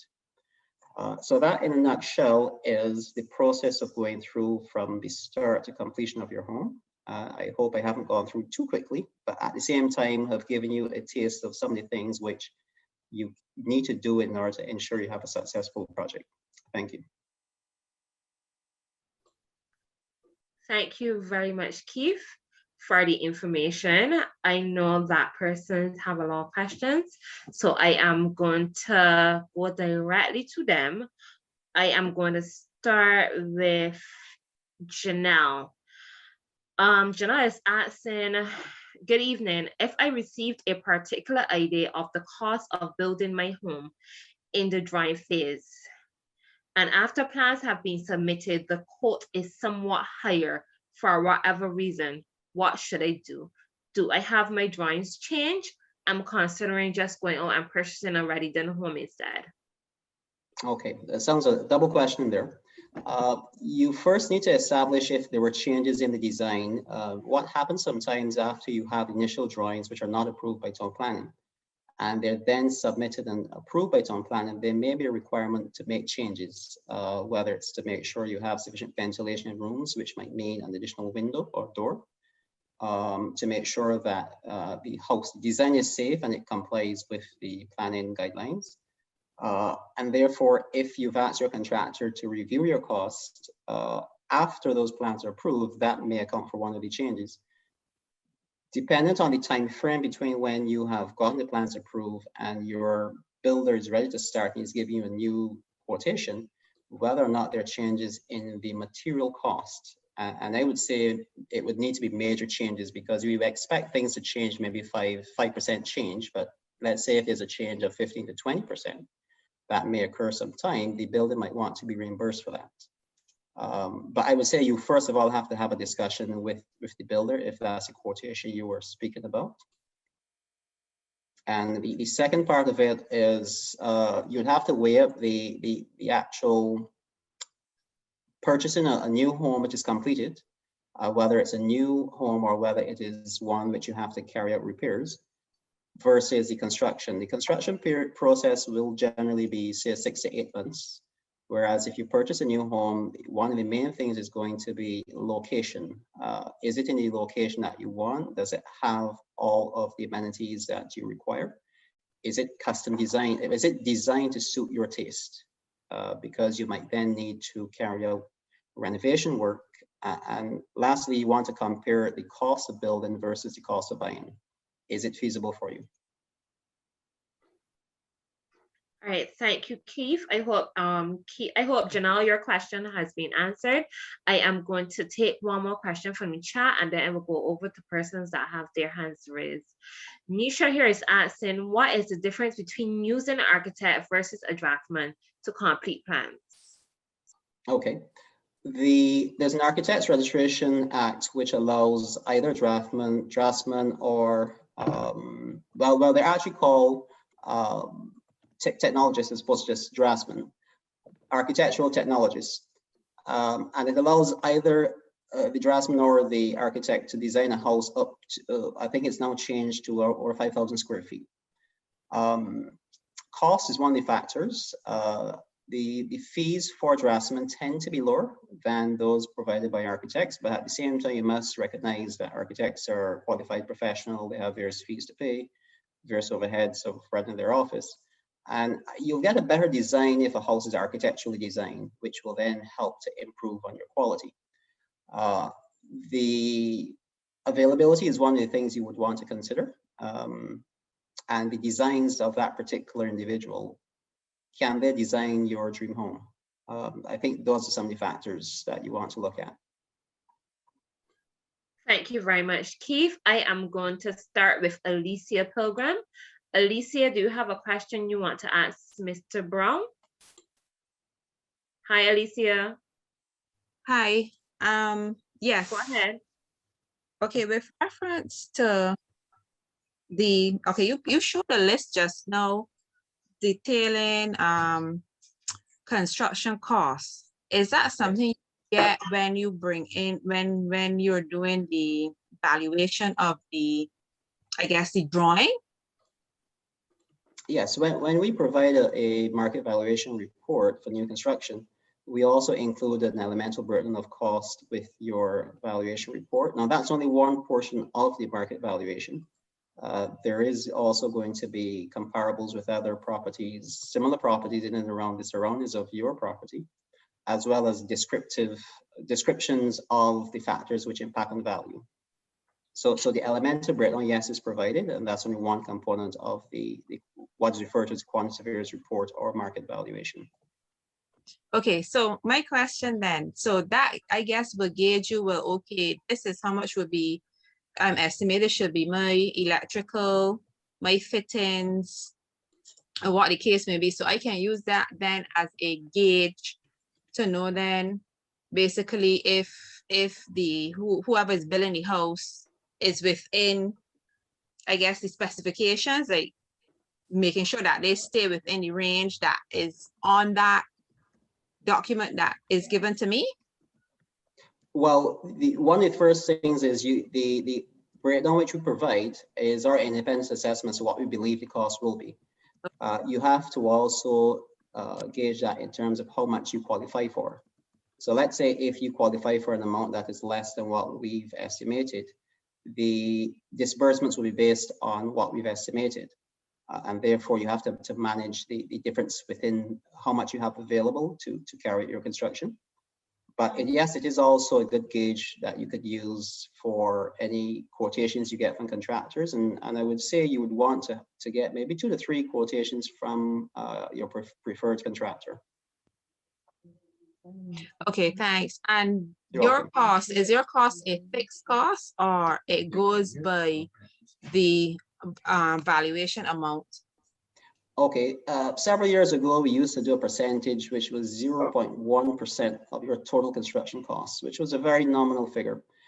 What we found with that is we couldn't confirm the cost before we completed the valuation, which I didn't like. So we moved away from that to establishing a fixed cost before we start. And we do that based on assessing the type of valuation required, the time we assess it's going to take us to complete it. And then over the years, we've done maybe 400, 500 valuations. So we have a good gauge as to the time period it's going to take. And then we would allocate our fees in a similar way to what we've charged previously. So they're not, I would say, within the range of perhaps maybe under $500 and upwards, but it depends on your particular valuation that you require. No problem. Thanks again. You're welcome.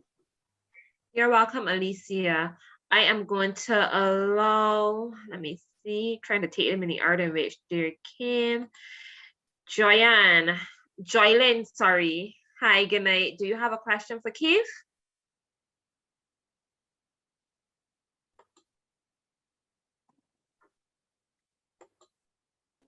I don't have any questions. Okay, your hand was raised, no problem. I am going to move on to Shakira. Hi, Shakira, do you have a question for Keith?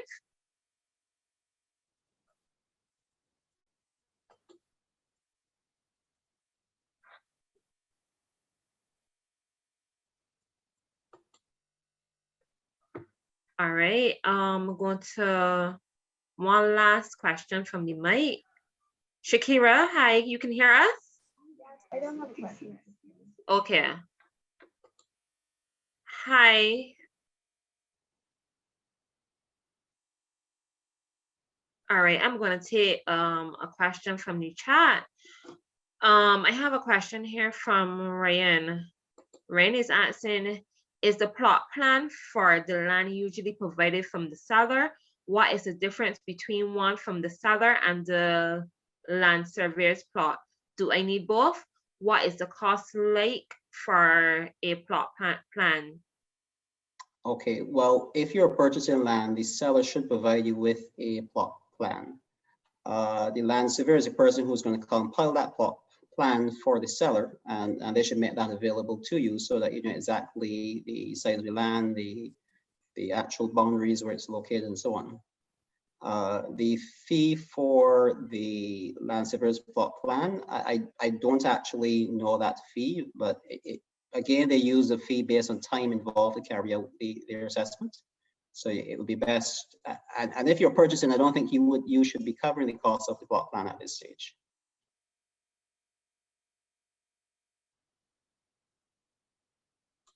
Does that answer the question? Right, hopefully that answers Ryan's question. Okay. So we have one from Joylyn. I'm saying Joylyn has her hand raised, so let me allow her to speak again.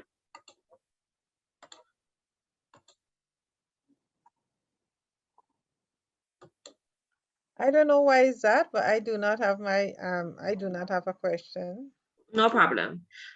All right, we are going to move on. We are now going to invite Susan Byer to speak. So after Cherita to us through basically purchasing a property, existing property, Keith to us through the process of building your own property, and Susan will now come and tie it all in with the legal aspect. Susan, are you ready to take over? Yes, please. Hi, good night. Let me just Hi. make sure I can see you. Hi, Susan. Hi. How are you? I'm fine. Good night, everyone. Let me give you a brief introduction on Susan. Susan is our securities officer at the Barbados Public Workers Credit Union. She handles some of everything when it comes to legal. What I would say is that if you ask Susan any questions that she can't answer because of the legal aspect of it, she would advise you to reach out to her after the session, and she would try to guide you the right way. Okay, Susan, I'm going to hand it over to you. You don't have slides to share, right? No, I don't. No problem. All right. Thank you, Nicole. Good night are again, everyone. Right. All right, I'm going to take you through the overview of the legal process after the mortgage is approved. Now, you would have heard mention the commitment letter. Now, after the mortgage is approved, the loan officer makes contact with you to come in to sign your commitment letter. And what is encouraged at this stage is that you read the terms and conditions carefully in the commitment letter before you sign. Cherita would have mentioned that the commitment letter outlines things like the loan purpose, the loan period, interest rate, and such like. It would also make mention of the insurance requirements, which I would want to give you a little why we need the insurance, because oftentimes we get questions as to why the insurance and why the amounts that we're requesting.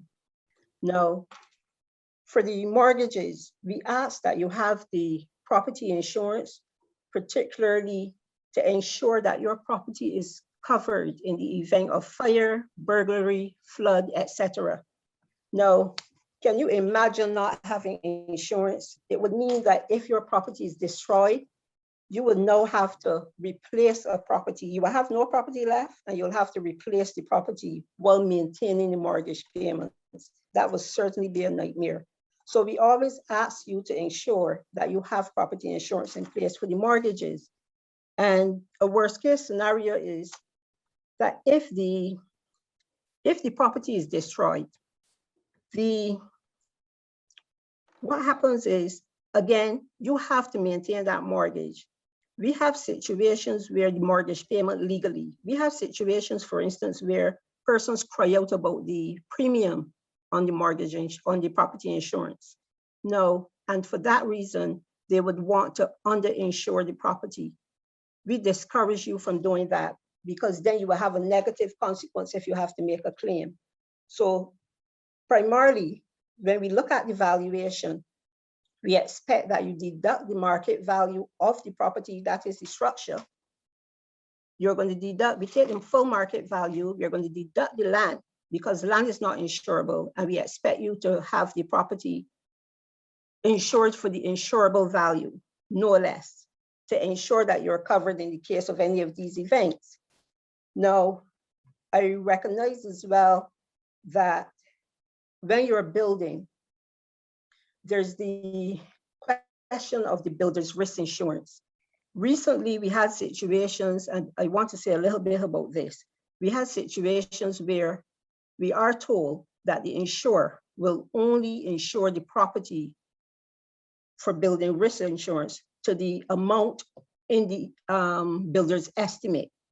Now, that is all fine and good, but where we get the problem or the break off is if we do not move and monitor the fact that once you have constructed the building, you're expected to move it to a full comprehensive policy to cover that property.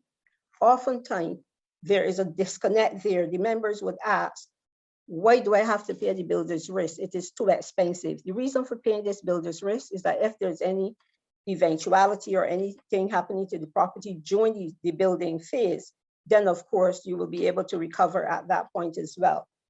We encourage you as well to always ensure that, that you have these payments made. Take account for them in your salary deduction. Cherita last night, not Cherita, I'm sorry.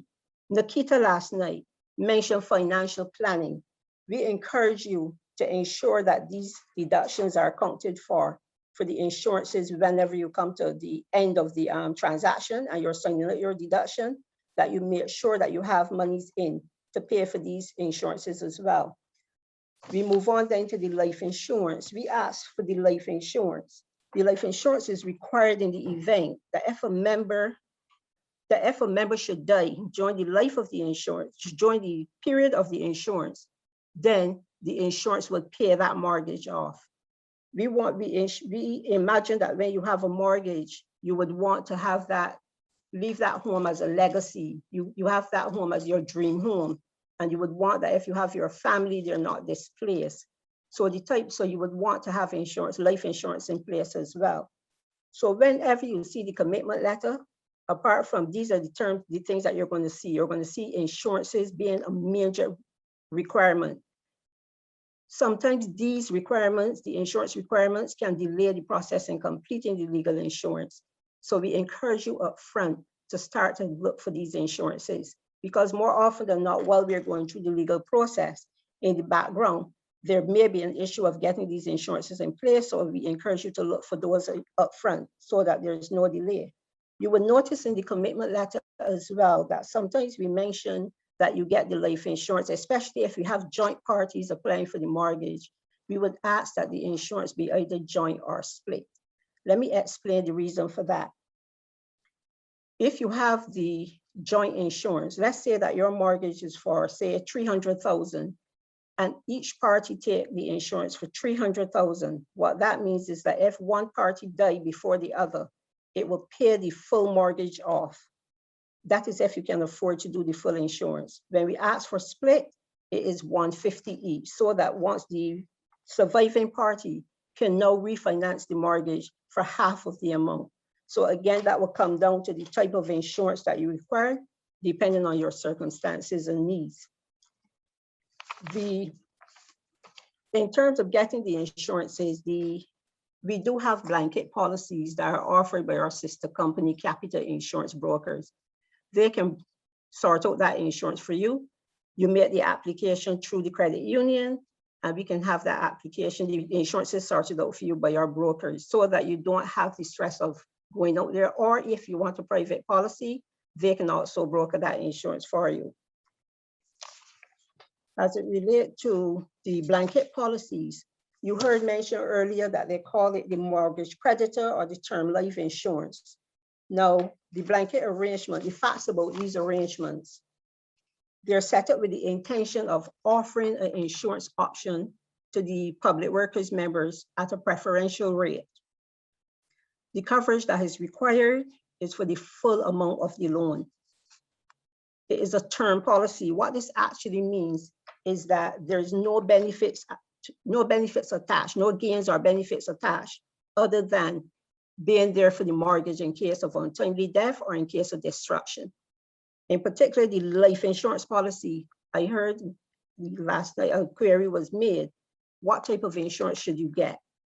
If you're only getting the insurance for the mortgage purposes, you must be aware that there are no gains or benefits to it, basically. It's just what it says, a term policy. There's a bit also on another requirement that you will notice in the commitment letter is the land tax. And we encourage you to pay the land taxes that are due annually. These are to be kept current during the mortgage. The reason for this is that the government has the authority to sell a property for any unpaid land taxes before any notice to the credit union or to the lender in this case. So we encourage you as well to ensure that the land taxes are paid up annually. Now, that is just a mouthful on a bit on the insurances and why you will see them there and why we will be coming after you each year. We're reminding you, we're calling you, we're checking in with you to ensure that the insurances are in place. I know sometimes it's a little nightmare when you get the letters and receive the calls, but the reason that we want that when you get your dream, we keep your dream secured for you. So that's the reason that we reach out and keep reminding you about paying the insurances and such like each year. I will now go into some basic questions that we need to ask you up front when you come in to make the mortgage application. And these are things that once we're going through the legal process, that we find that may delay the process. So there are some basic things that we need to know from you up front. And this is primarily if you already own property. We need to know who owned this property. In other words, what are the names that are on the conveyance? We want to know where the title documents are located.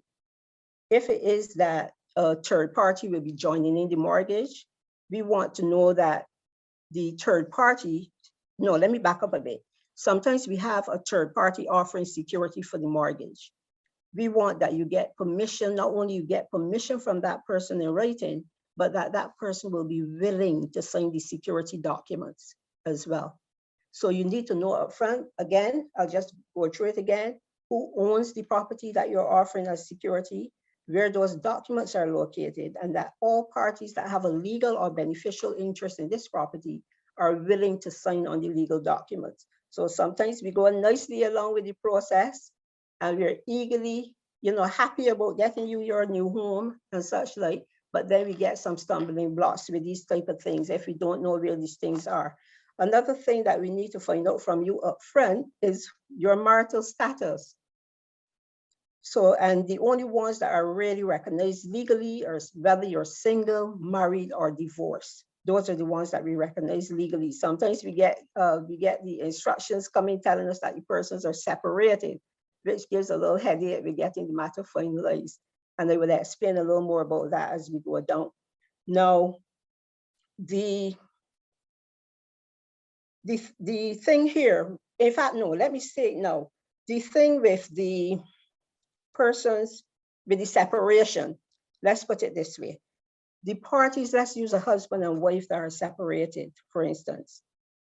The parties will have, although they're separated, we must be mindful that they will have a legal or beneficial interest in the property.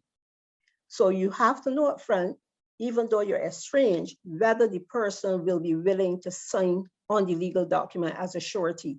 However, if they're not willing to sign as a surety, whether they will be willing to sign what we call a deed of postponement or postponement of interest. And this is what that means is, again, it does not remove their legal or beneficial interest in the property, but what it says to us as the lender, that if we have to force a sale or go to the court to get the permission to sell, that person will not stand ahead of our interest in the property.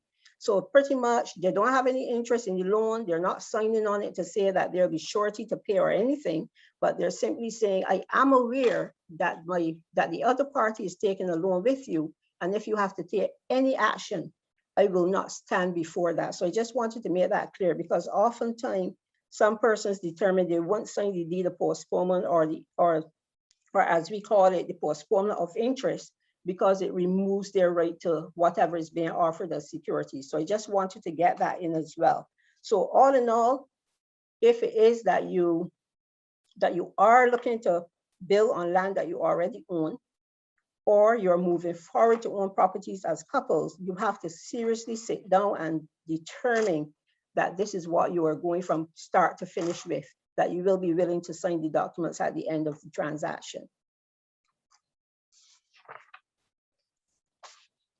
The other important things to note transactions related to purchase are time sensitive. So we are asking that when you provide information to the loan officers, that you give them working contact information and that you're available to sign for the disbursements at the earliest opportunity when we reach out to you. So I'm just really putting out there the things that delay the process, because oftentimes we get calls sometimes for delay. Why is the process? So I will go through a bit of the process a little bit later. But again, this is one of the things that causes some delay. If we can't make contact with you and you can't get to us immediate, the situation is that the transaction is time sensitive. So once we reach out to you to come in to sign for deposits, disbursements, we would want that we can get hold of you. This would avoid the vendor's attorney serving a notice to complete. Once that happens, you could forfeit your deposit, you could lose out on the transaction. So we are asking that you'll be prompt when we reach out to you to come in to sign up as well. I noticed that one of the participants had asked a question about whether the credit union's attorney can work for the member and the credit union as well. Well, and yes, we can. If we are doing due diligence for the credit union's purposes, by extension, that will be extended to you, our members. So we are serving the same purpose. So there's really no harm in us working for both parties. So the whole thing, there should be a level of comfort in knowing that once we are working for the purposes of the credit union to ensure that the securities offer is proper, then of course, by extension, that will be extended to you as the member. In terms of the fees, a question was raised last night about the fees as well. We do charge the lowest rate on using the sliding fee scale prescribed by law. Now, once we are working for the credit union and the member, we do not charge you the full fee. What we would do in this case, we would charge half of the fee for the lender and the full fee for the borrower. So you're paying like 1.5 fee once we do the work for, that's where the saving component come in, if you're working for you as the member and working for the credit union as well. Where the member you have the right to your own attorney as well, but you would not truly in that case pay the full fee to us and the full fee to your attorney. The legal fees and expenses can equate to approximately 10% of the transaction of the purchase price or the stamp to cover. In this case, it can be approximately 10%.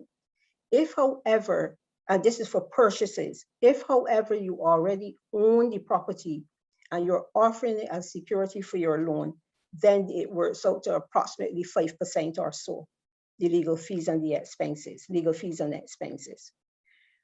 A little bit on the process, what is involved in the process that you would appreciate. I know Cherita said 3 months is not real, and it's more 4 and 7 months with all the other things that go into it now, with all the delays. But in the process, once we receive instructions from the legal department, we have to carry out searches. But in order to carry out these searches, we have to get copies of the title deeds. And this is why we ask, in cases where you own the property already, we would need to know that you have all the title deeds to the property. Where it is that you're purchasing, we expect to get copies from the vendor's attorney. So if you can even tell us up front who the vendor's attorneys are that we can reach out to. In fact, the sale letter, the sale intent letter should give us an idea who that person is. And we can make contact with them so that we can get copies of the title deeds. Now, a search is going to be carried out by our searcher. Now, where the property, and this search can go back to ensure that we have a good root of title, the searcher has to search this chain of title back 20 years or so to ensure that we get a good root of title. And in this root of title is going to give us things like who were all the previous owners of this land before it was conveyed to you. It's going to give us things like whether you had any mortgages over the property, if those mortgages were released. So this search is supposed to reveal all that we need to know before we put that security in place. However, there are some properties in Barbados that are within registered areas.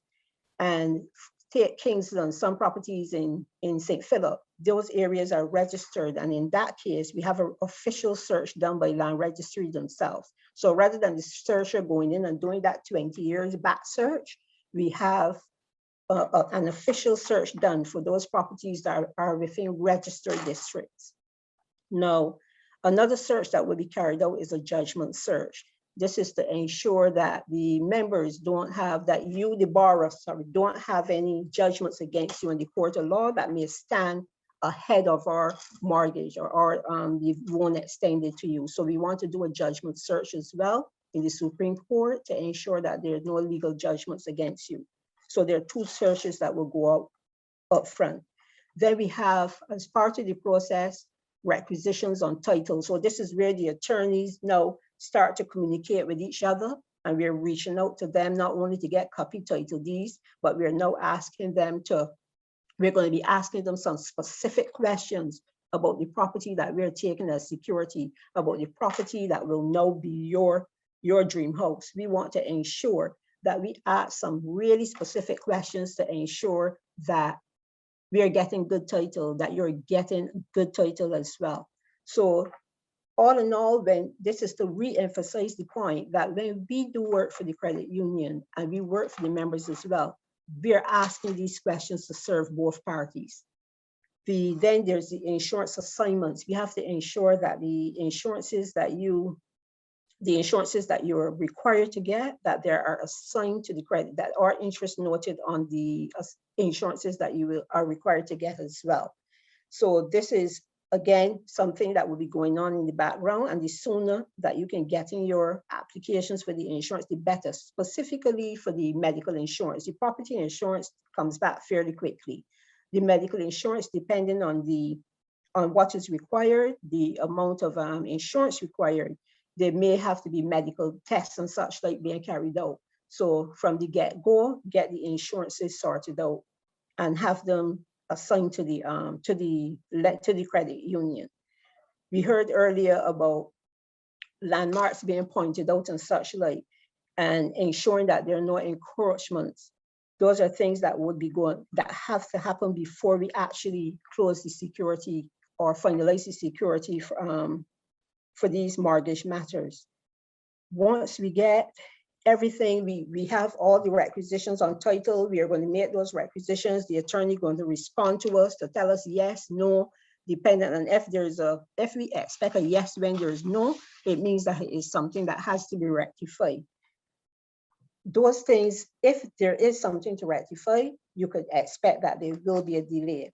At each stage, we try to keep you informed on what is happening with the mortgage. We expect to be in contact with you to let you know what's happening. If there's an issue that we can't move forward, we keep you informed of it. And sometimes we may even need to call on you to help us to push to get the matter rectified. Yes, we're working for you, but you may know the vendor in a way that you can reach out to the vendor and the vendor reach out to their attorney and such like to move the matter along. So we have to engage you throughout the process.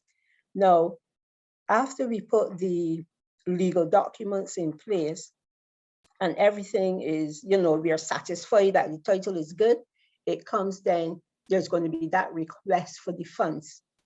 Now, oftentimes we get the statement and we do get a query when we get the statement that we share with the member to show a breakdown of the cost. We may get a member asking, why am I paying X amount of money when you told me that my legal fees and expenses will be X amount? You're looking at the breakdown of the statement. Just a bit of explanation. If you're purchasing a property, the vendor is responsible for the property transfer taxes and stamp duties on the conveyance. Now, because we are taking, so initially in the process, we're going to do a 10% deposit to secure the transaction. So that's the first thing that will be made payable, the 10% deposit of your purchase.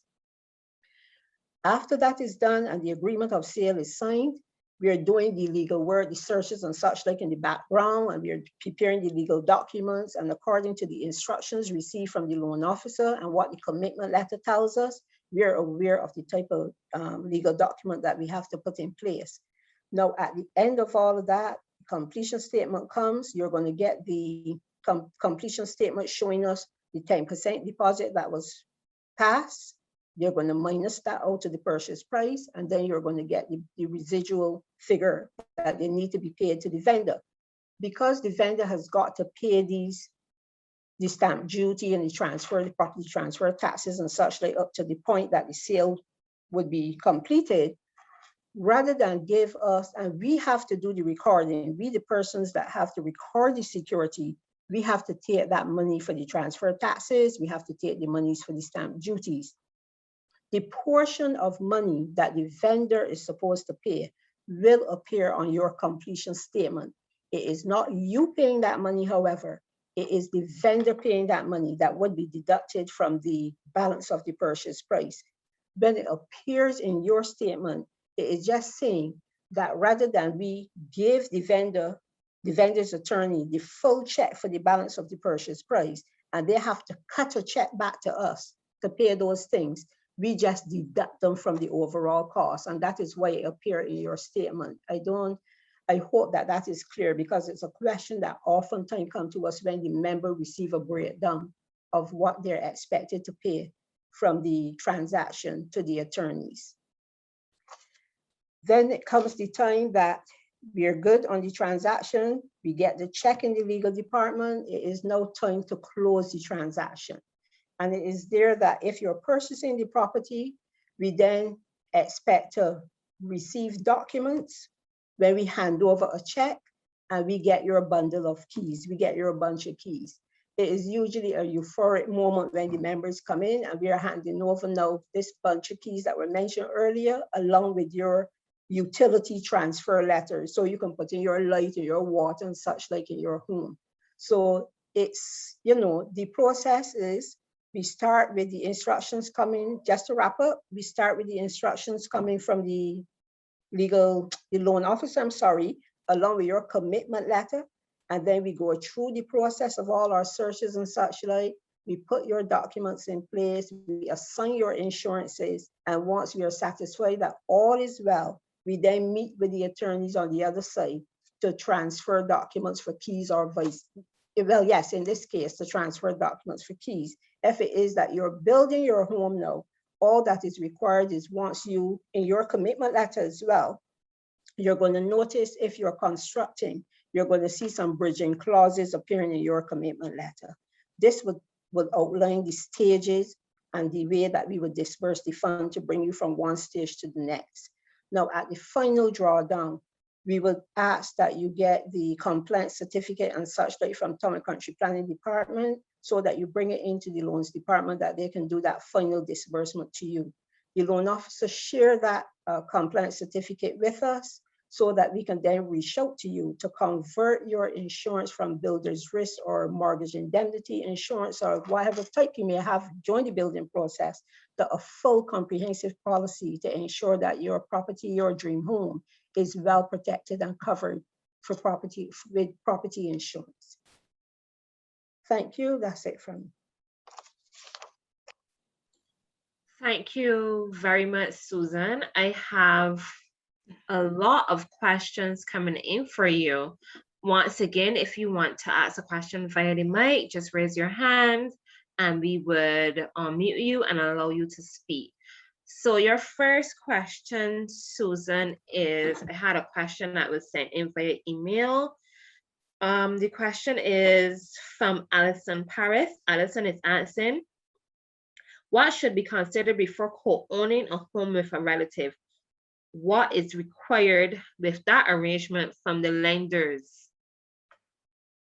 Okay, Alison, all right, good question.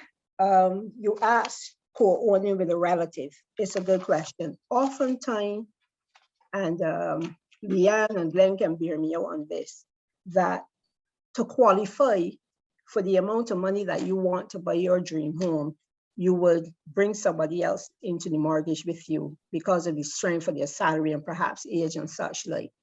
Now, if you're bringing a relative with you, you have to consider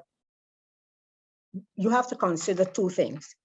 Are you bringing them in just to help you qualify and they fully understand this, or are you bringing them in as joint owner of the property. So this is something you have to consider.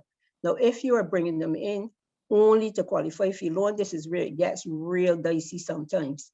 That person comes in, it means that the property will be transferred to you as the owner, but you're bringing them in on the mortgage and they're only signing as either joint borrower or they're signing as a surety to back up the strength of your payment.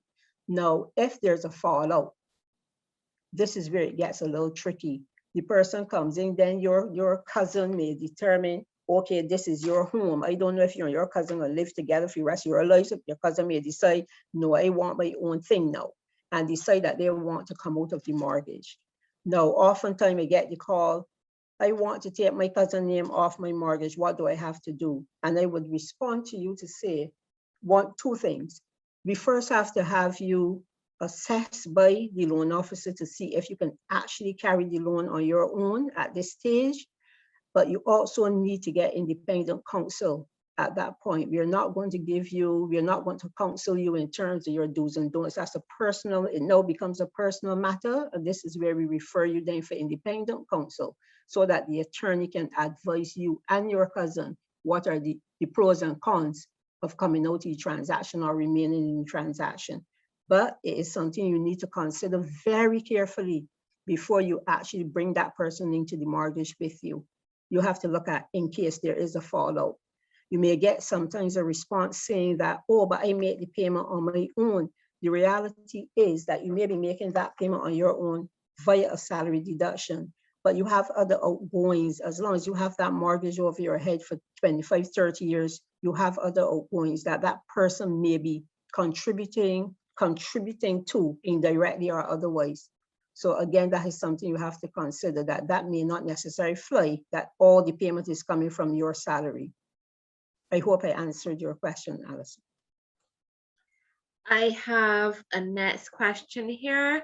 Can you clarify the difference between term insurance and life insurance? What is the best type of insurance to get to cover your mortgage? Okay, that is, it again depends on your needs. The life insurance, that would have, it will have the beneficiaries on it, most likely beneficiaries that if you pass away, you're thinking that your beneficiaries will benefit from that money, or it may be a life policy for life, whole life that was mentioned yesterday evening. So there is a benefit coming from it if you pass away or when you retire, depending on the age of it. It depending on the term of it, sorry. However, with the term insurance, there's no gain or benefit to that other than if God forbid you die during the life of the mortgage, then it will pay the mortgage off. I call it if the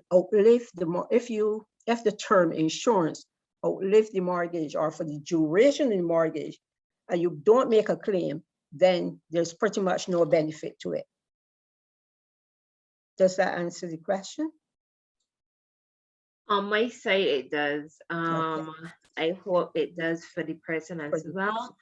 I have a next question here from Sharianne. Just to remind you guys, if you want to ask a question by the mic, that is welcome as well. All right. Sharianne is saying, with so many documents to sign, what are the documents that homeowners should make sure they have in hand to say that they own the land or property while paying for the mortgage and after paying it off? What documents they should have before?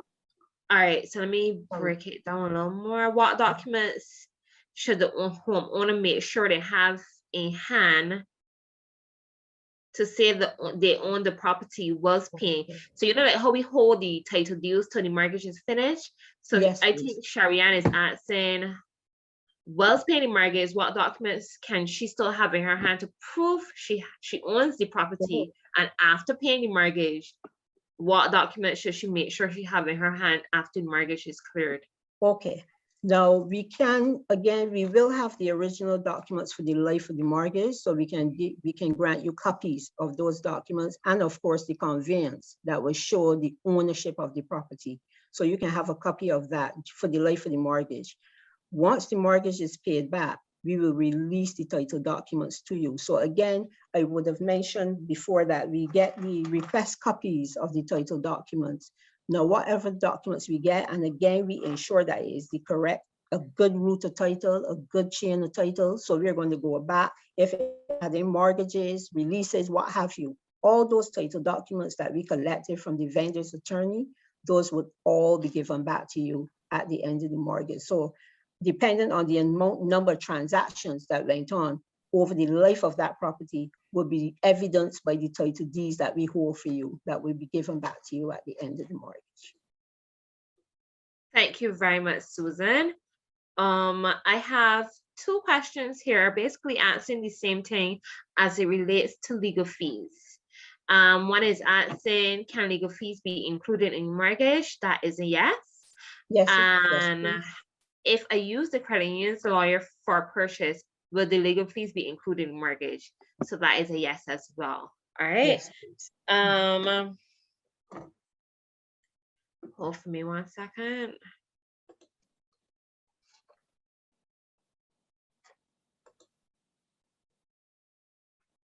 Hi, Alicia, do you have a question? Yes, I do. Go ahead Two. with your question. Go One ahead, for that's fine. One for Suzanne and one, oh gosh, Keith is not here again. Keith is here. Oh, okay. All right. So No problem. my first question is with reference to the legal fees. Now, I was going to ask if it can be included in the mortgage, which is yes. Okay, so if you have you're allowed 250,000. You had mentioned the legal fee is estimated at 5% on that. This is where you already own the property, you're not purchasing. No, I'm building. So I'm just trying to get an estimate of how much the legal fees would be on if you're getting a mortgage for, say, for 250,000, and these fees are your fees. The 5% is your fee, or is this the overall fee for both It is both the overall lawyers? fee. The overall fee, yes. If you're constructing, yes. Okay. Because you already own the property, yeah. So the fees are less than if you're purchasing upfront. Okay. So my question for Keith would be, for example, going back to the same 250,000. Now, obviously, if whatever fees will come out of that, let's say you're left with, let's say 200,000. Now, how do we, in previous questions, people were saying that, obviously, if you get a valuation and evaluation exceeds your amount that you qualify for, is there a gauge to say, okay, well, I qualify for 200,000? Is there a gauge to say, okay, well, it is the square footage is, let's say, 1,000, and the average per square foot is $500 or $200? Is there an average square foot price that you can gauge to see, well, I can get 1,000 square foot out of the 200,000 that my mortgage is valued at? Yes, good question. It's something which we say to persons that when you start the design phase, you should look towards getting an idea or a range of costs that you can apply to your design. Based on the analysis we would have done on various valuations or quantity surveying projects, there's a range of around about $190 on the lower end to perhaps going up $200, $300 a square foot. But it needs to be in relation to the particular specifications for your house that you're building. So it's not just you take a figure and apply it to your house. You need to see if the materials that the resultant cost was used on, if it is comparable. So if we said that typical houses may have permaclad roofs, you may also have ceramic tiles, then it gives you a better range as to what cost that you would apply. And I would say for budgeting purposes, you would want to have a figure of not less than $200 a square foot, somewhere between $200, $250. And then as your design proceeds, you can then narrow that down into a more accurate assessment of cost. Okay, because that was what I was wondering, because you don't want to get a valuation that is more than what you can afford, and then you have to go back now and tweak it. So at least if you have an average rate that you can work with, okay, well, this is the amount of square foot I can get technically from the mortgage. So I would know to stay within this range. Yes, and also be conscious of the particular materials that you would be using for construction. Thank you. You're welcome. All right, I have a question here. I'm going to read it as I see it. If you have a land loan from the credit union and you're paying monthly payments, when you decide to build a house with the credit union, will the credit union provide a land surveyor to ensure the boundaries are clearly marked out? Susan, you want to take that one, or Keith? The vendor is actually supposed to have those landmarks pointed out. So they're the ones who are supposed to get the, Keith, what is that person called again? Forgive me. They're supposed to get the land surveyor. The land surveyor, yes. Yes, the land surveyor to point out the landmarks. Okay, thank you. I have a next question here. If your covenant requires that you build with concrete, would I be allowed to build with cheaper materials like concrete board or steel frame that would still have the concrete look? I guess the person's looking at costs. Keith or The covenants are what they say. So if you are going to sign off to those covenants, then you are expected to be guided by the covenants, because that is going to determine the values in that area, right? They don't want to use any materials that may cause lower values. So the covenants you're supposed to be guided by. Yeah. So that, again, that is equally important if you have to sell that property, right? That you don't breach those covenants as well. Thank you very much, Susan. I have a question here from Tamara. Tamara is asking, if I have a residential mortgage and decide to rent out the property, does it need to change to a commercial loan? And will that incur additional legal costs? Not the additional legal costs, but it will change the interest, the whole look of the loan, especially if you're going to have, if you're living in part of it, that is fine. But if you're going to be changing it from residential to full commercial, then we're talking a difference in interest rate and pay and loan payment actually, right? So it changed the whole characteristic of the loan and not so much the legal work. And you need to advise the credit union as lender as well that you're doing such. Yeah, so basically, Susan, just for clarity, so if you have a home and you have a downstairs part, you are allowed to maybe rent out piece of your home once you're living in the home? Yes. Okay, no problem.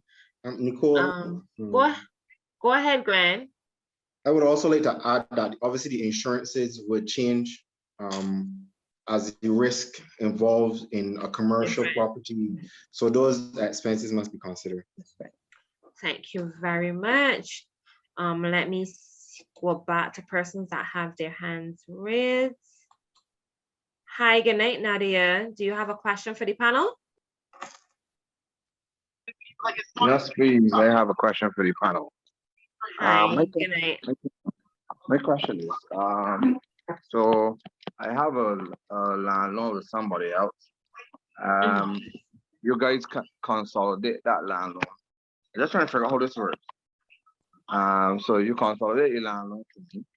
Thank you very much. When now it comes to the balance, let's say land loan is $100,000. I qualify for $500,000.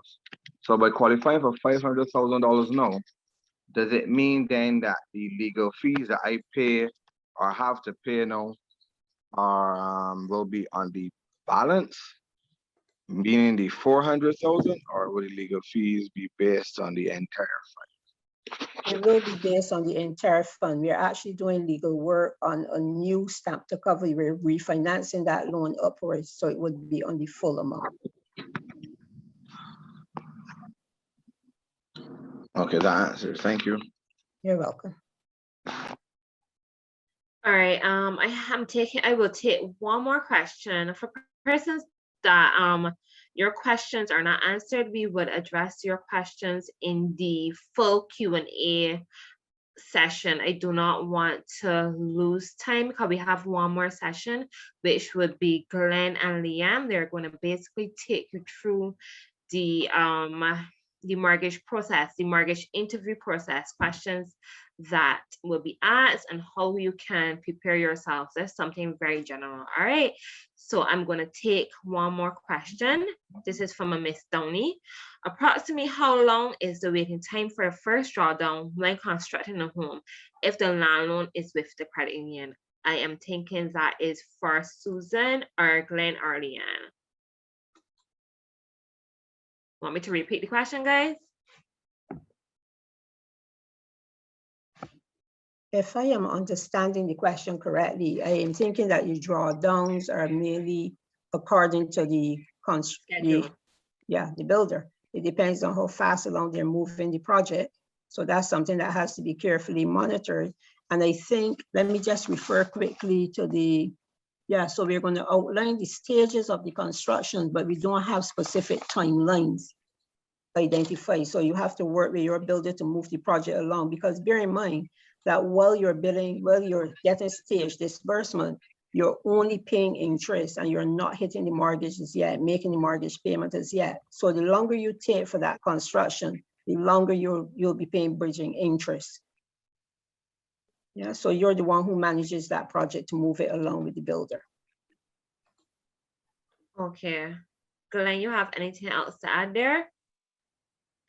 Well, to add to that, I'm glad that Susan brought up the bridging interest aspect of the operation. We didn't touch on it yesterday, but as Susan mentioned, you are the person managing the project. And I want to be clear here. You should not let anyone, while going through that process, deter you or change your mind as to what you want or the vision that you had for your house. For example, the contractor may say, all right, there is room here.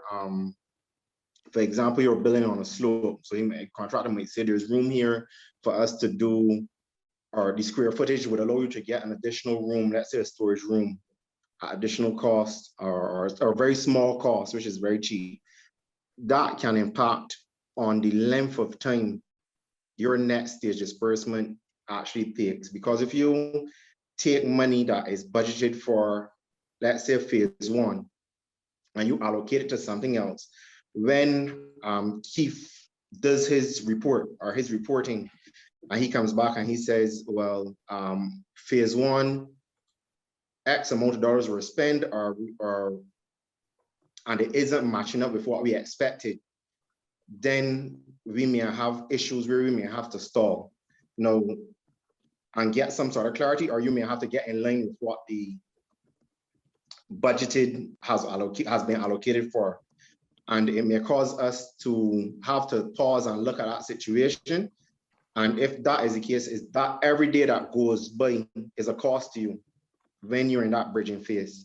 And it does not go towards the reduction of your mortgage. It actually is just an expense for you. So be very mindful of making changes throughout the process of the bridging phase. So that's all I wanted to add. Thank you very much, Glenn. All right, give me 1 second.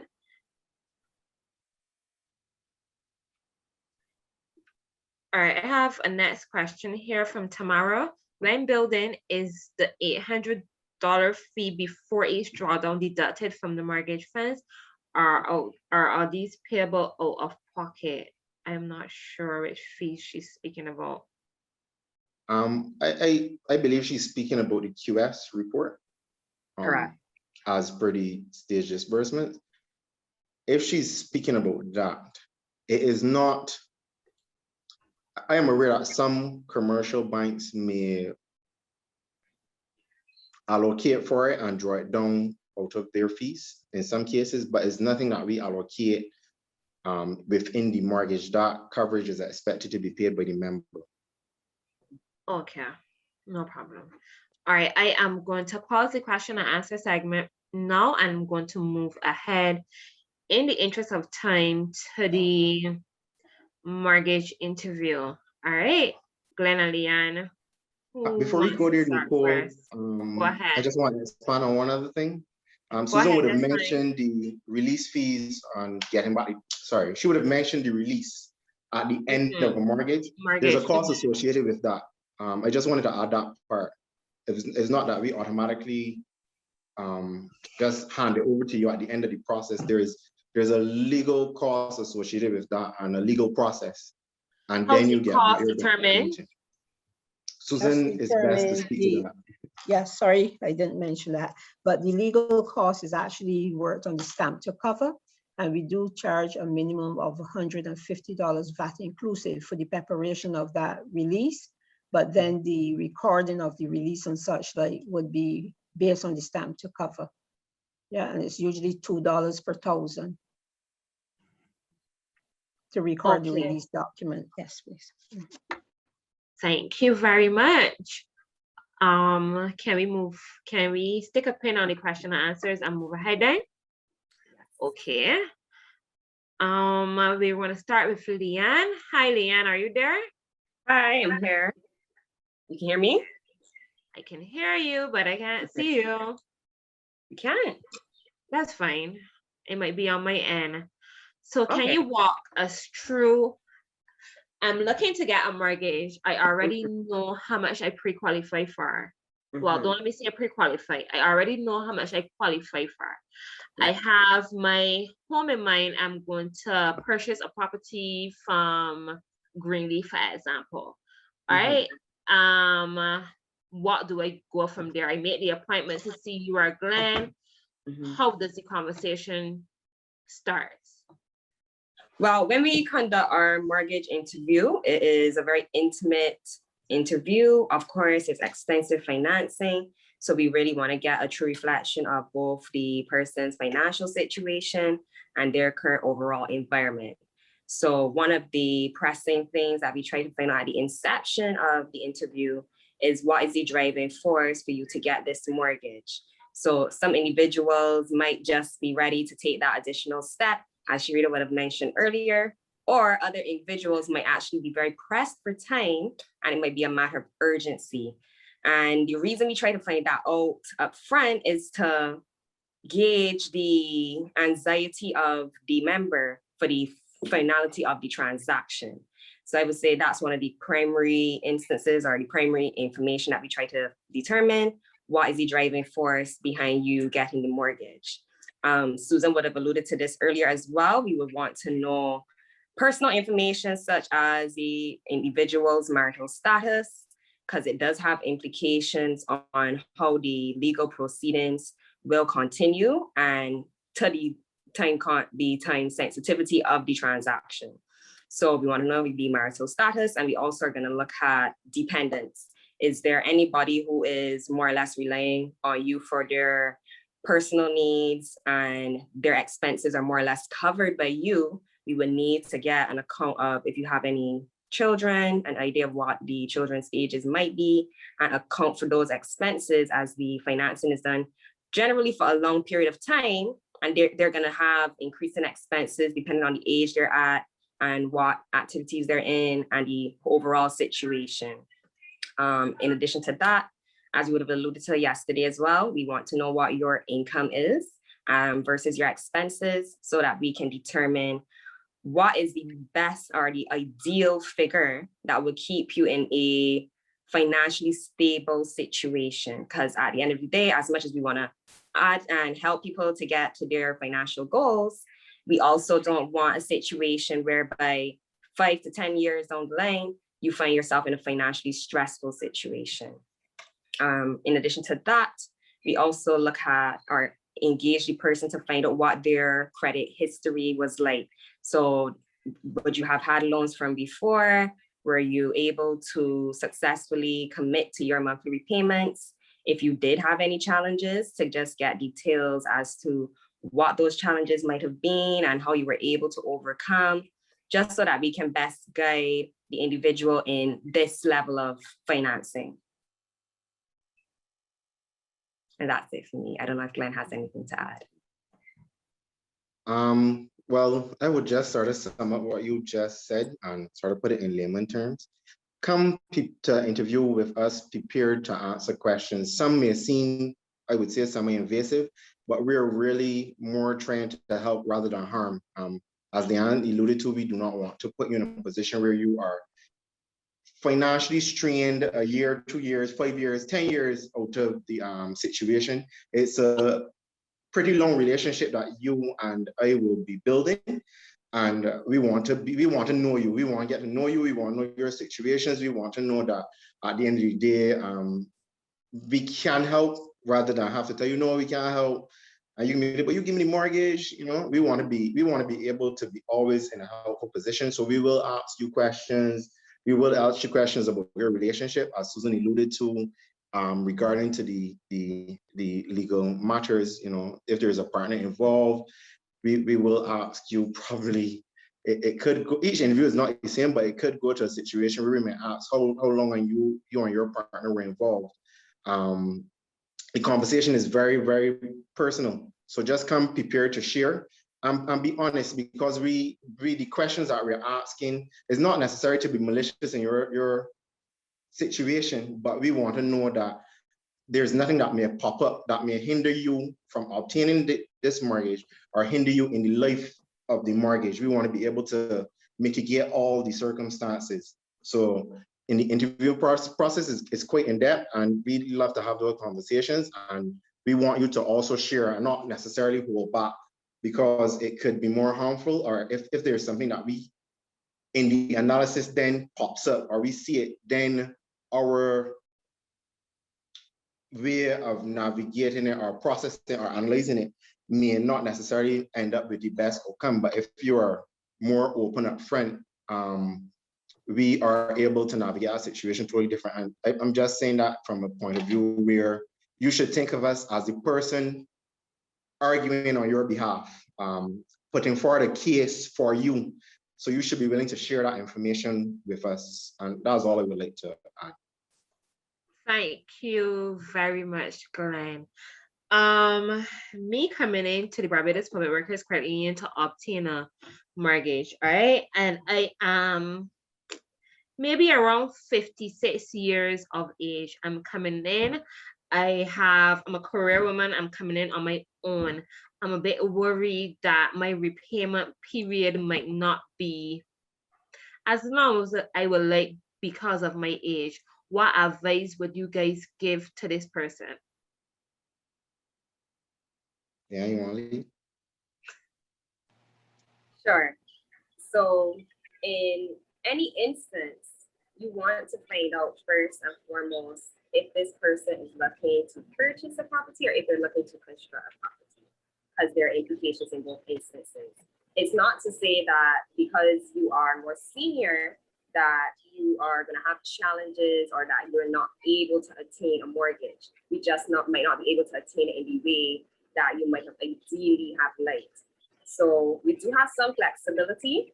However, it's always best to then touch base with your loans officer so we can get an idea as to what your assets can be, what your savings might be looking like, what your salary is looking like, and we can then develop a financial plan in order for you to be able to conquer the property of your dreams as well. So I just want to encourage persons not to be discouraged if they feel like they're not in that prime, quote unquote, age group. It's not that you can't get that mortgage finance. It just needs to be tailored for your specific situation. Thank you very much, Leanne. Glenn, do you have anything to add there, or Leanne did a good No, enough Leanne job? actually covered it to its full entirety, so I don't have anything to add. I have so with regards to I coming in again, I have a vehicle loan and a student loan, but I am really, really interested in obtaining a property. What advice would you guys give me? And we will put in the credit cards as well. Yeah, let's just throw everything in there. Generally, I can just start off and then you can always add accordingly. But generally, at the initial interview, I like to see all outstanding debt.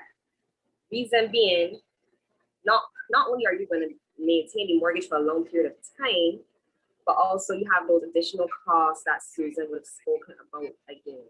Now, because of those additional costs, You also want to ensure that you have enough disposable income to meet your requirements, because you need to be able to eat, you need to be able to take care of yourself. If you're not taking care of yourself, you can't be productive. If you're not being productive, then you can't get the income in order to repay your mortgage.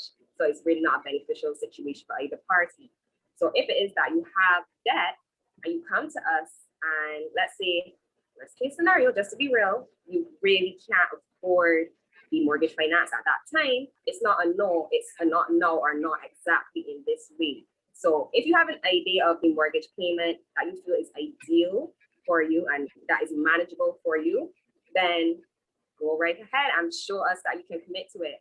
Start to make that mortgage payment to your current debt. That does two things. It helps you to budget when you actually attain that mortgage, as to what your true financial situation would be and what your true disposable income would be. And it also allows you to cut down on the principal of that debt in a faster period of time so that you can then get more access to your mortgage qualifying amount. Yes, please. I am going to stick a pin here on the mortgage interview, and I am now going to open the floor for questions for any of our panelists. If you want to ask a question via the mic, just raise your hand, you'll be allowed to speak. So I am going to take a break from Leanne and Glenn, and we're going to go through some questions I had as it relates to Cherita. I'm going to start with you, Cherita. Are you still there?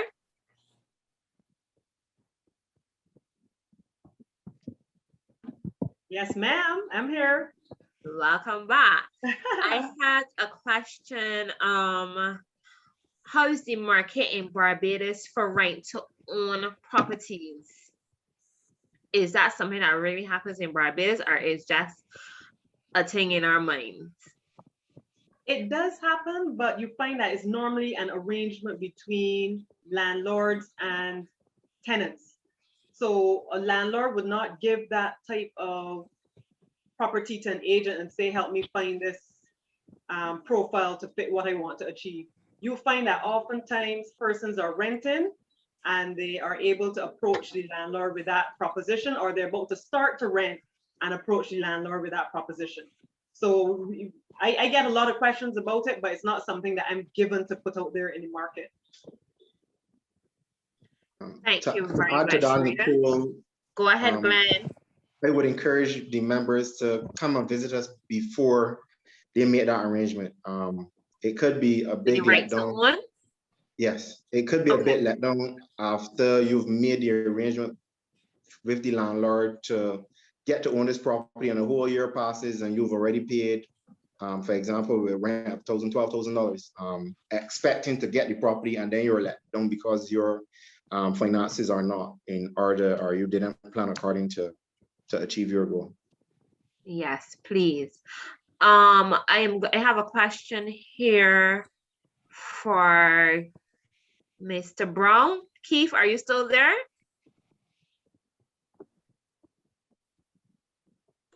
Yes, I am here. Okay.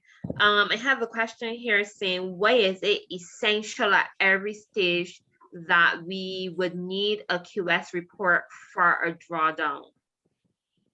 Okay, that's a simple one. Well, essentially, it's a requirement that the credit union has.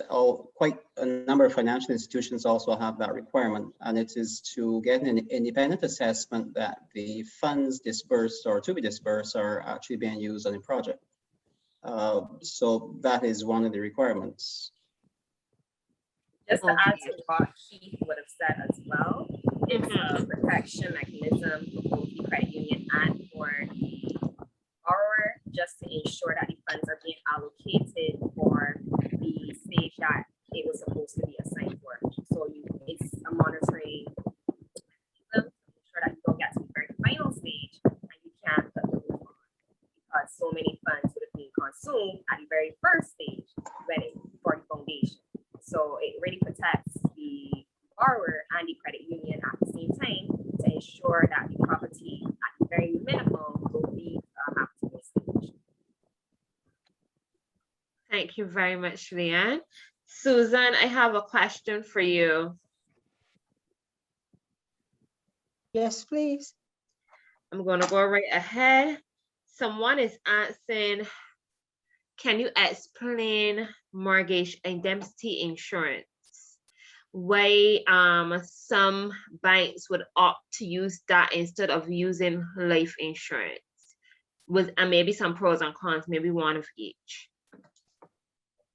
All right, my understanding of it, because I had to get it clarified only very recently, because one insurance company was Right telling on me time.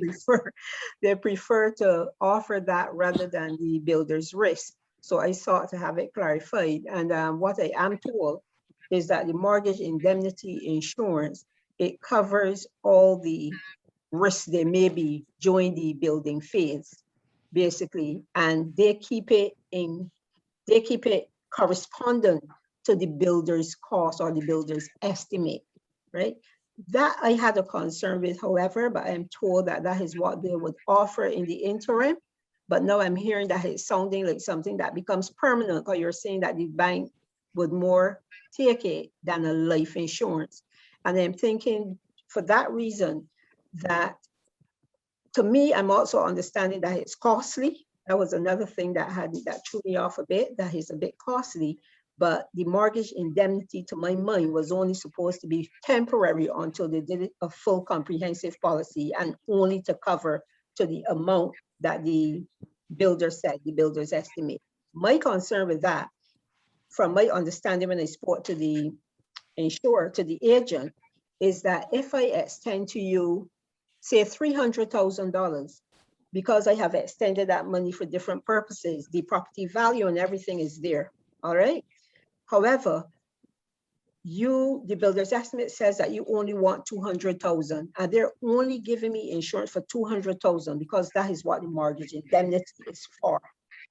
But I have extended 300,000. So I was trying to understand what happens then if something happens to the property. Are you only going to cover me for the 200,000? And it was told that that would be the case, and that once I disperse the full money, it would then be converted. So I'm still a little hazy on it. And I would prefer I'm going to get that part clarified, whether it's actually a temporary coverage or whether it's permanent for the life of the mortgage, and I will respond to that person tomorrow. So let me just clarify the tenure of it. Sorry, thank you very much, Susan. A next question, maybe it's for the panel. Can unmarried couples get a mortgage together? Yes. Yes. What is a good amount of savings to have before getting a mortgage? As much as possible. Yes, I agree. Conquer. Yes, the thing is that there are a lot of expenses. Yeah, there are a lot of expenses we don't think about. Stuff like a mop, a broom. When you move in a new house, to clean it, a lot of people up front, while going for the mortgage, don't think about the expenses. But when you move into the house, you tend to realize, oh well, I need XYZ, I need this, I need that. You may want to, as Nikita alluded to yesterday, you may want a fence, you may want to landscape, add your personality to the property. So there, as I said, there are expenses that new homeowners don't necessarily study.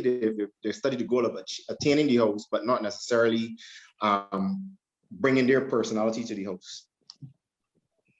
Okay, I have a question here from Ashley. How soon do you need to have the $4,000 into your account to be approved for a mortgage? It needs to be in prior to approval. I can't hear you properly, Leanne. Sorry, I was saying that ideally it should be in prior to the approval. It is the minimum savings requirement in order to make the mortgage application. So ideally we will want to have that in the account and present when we are making the case to project to the committees for your approval.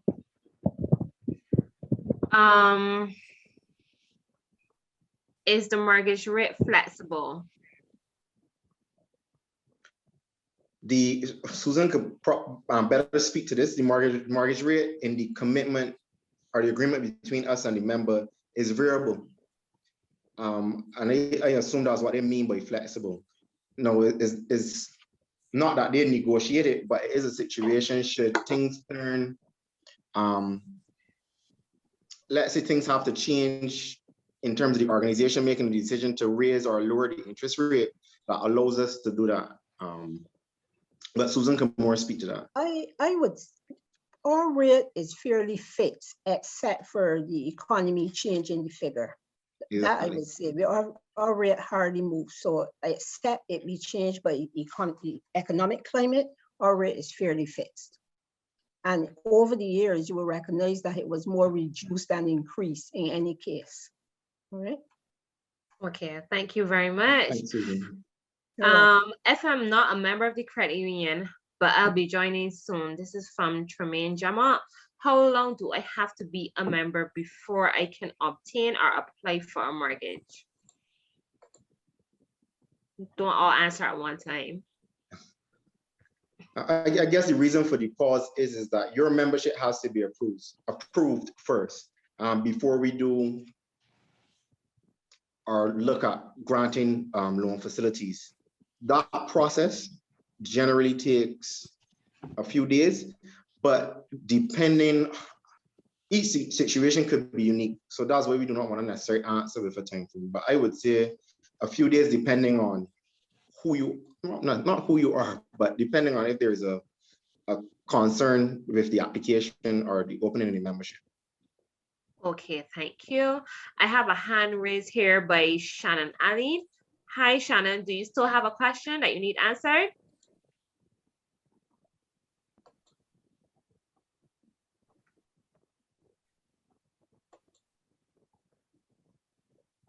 Hi, yeah, Shannon. I do. Go ahead with your question. I guess this question is more for Glenn or Leanne. With regards to that $4,000 qualifying amount, does that end up going towards any of the fees or no? No, it doesn't. It stands in that specific share record for the life of the mortgage. I just want to mention here at this point how the credit union generally function. It is members helping members. So we sort of, save so somebody else could get assistance. And that's how really why we sort of put qualifying shares to a specific facility. All right, thank you. You're welcome. Next question here on the $4,000 deposit, Glenn. I have a member here asking, I would like to apply for mortgage, but I do not have the $4,000 on my account, but I can qualify for a mortgage. How can the $4,000 be included into the mortgage? I know we usually get that question. Leanne or Glenn? That is a question I wouldn't be able to answer at this moment. As we said or alluded to before, it's generally a situation where you have to have it up front. And as I just mentioned, it's more of a situation where you have sort of met the criteria, or you have, put in, and your $4,000 now could help somebody else obtain that facility. So I don't necessarily want to come and tell them yes, no, whatever the case may be. At this present moment, I can't answer that question. I also want to add is that Why I just want to add quickly is that $4,000 also is a commitment to the transaction. So you have to pay. Leanne, we're not hearing you correct well. Okay, can you hear me now? Wait, hold on. Yes? Yes, No? please. Okay. Right, as I was saying, sorry about that. The $4,000 saving requirement is also your commitment to the transaction and to the credit union. So just bear that in mind as well. In addition to that, I would probably recommend depositing on the account what you can afford at the time. Like Glenn, I wouldn't really want to get too far into it, but I would say that ideally some savings on the account would need to be there as at the very minimum to show your commitment to the transaction. Thank you very much. Just trying to see if I have answered everyone's questions.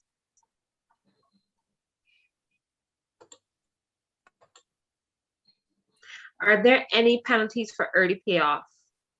No, Or there are no SME? penalties.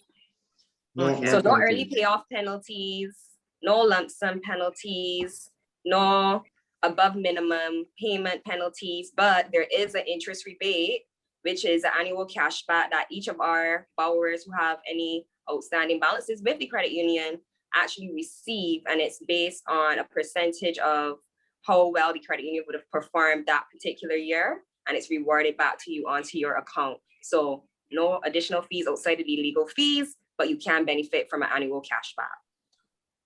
And to add to that, since I'm always adding, those are majority of the sell points or the wonderful things of financing with the organization. And I would like to add at this point that remember that the profits of the organization does not go to any one person or the group of person.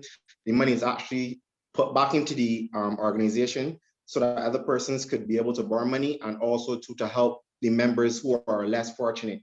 At this point, I would like to mention legacy. Nicole can speak a bit more on legacy, but we are there to help our members. So remember, this is where we belong. Definitely. I have a question here from Tamara. What are the drawdown stations when building? I guess Keith can answer to that. Yes, well, in terms of disbursements, that's really within the credit union's purview. It often will fall in line with what the contractors indicate and they require at particular stages. So it can vary. What we provide is an elemental breakdown, but the stages would fall generally in terms of substructure when you reach the stage of the frame up to the roof, windows and doors, your finishings and so on. I would say generally 5 to 6 stages, if that many, but it would also need to fall in line with what the contractor is requesting at the particular stage based on his breakdown as well. Okay, thank you very much. I have a question here from Ayana Durant. I am 21 years old and I currently do not have insurance, but I'm interested in getting a mortgage. Can you advise what type of insurance is best for me to get? Also, in regard to the 10% deposit, will I be able to add that into my loan payment? We don't have the 10% deposit, right? Right. So, it's not that we don't have the 10% deposit. Our commitment allows for us to, once you're approved, draw, and we talk about bridging and drawdowns and stuff like that, and stage payments. Our facility allows us to draw down once you're approved and have paid the necessary fees and have the qualifying shares. Our commitment allows us to pay that 10% on your behalf. Susan could speak to that more from a legal standpoint. And because that is actually part of the legal process after approval, we would, Susan, you want to get in here? Yes, please. The 10%, that is at the signing of the agreement for sale, that 10% must be paid. And of course, it can be included in the loan proceeds.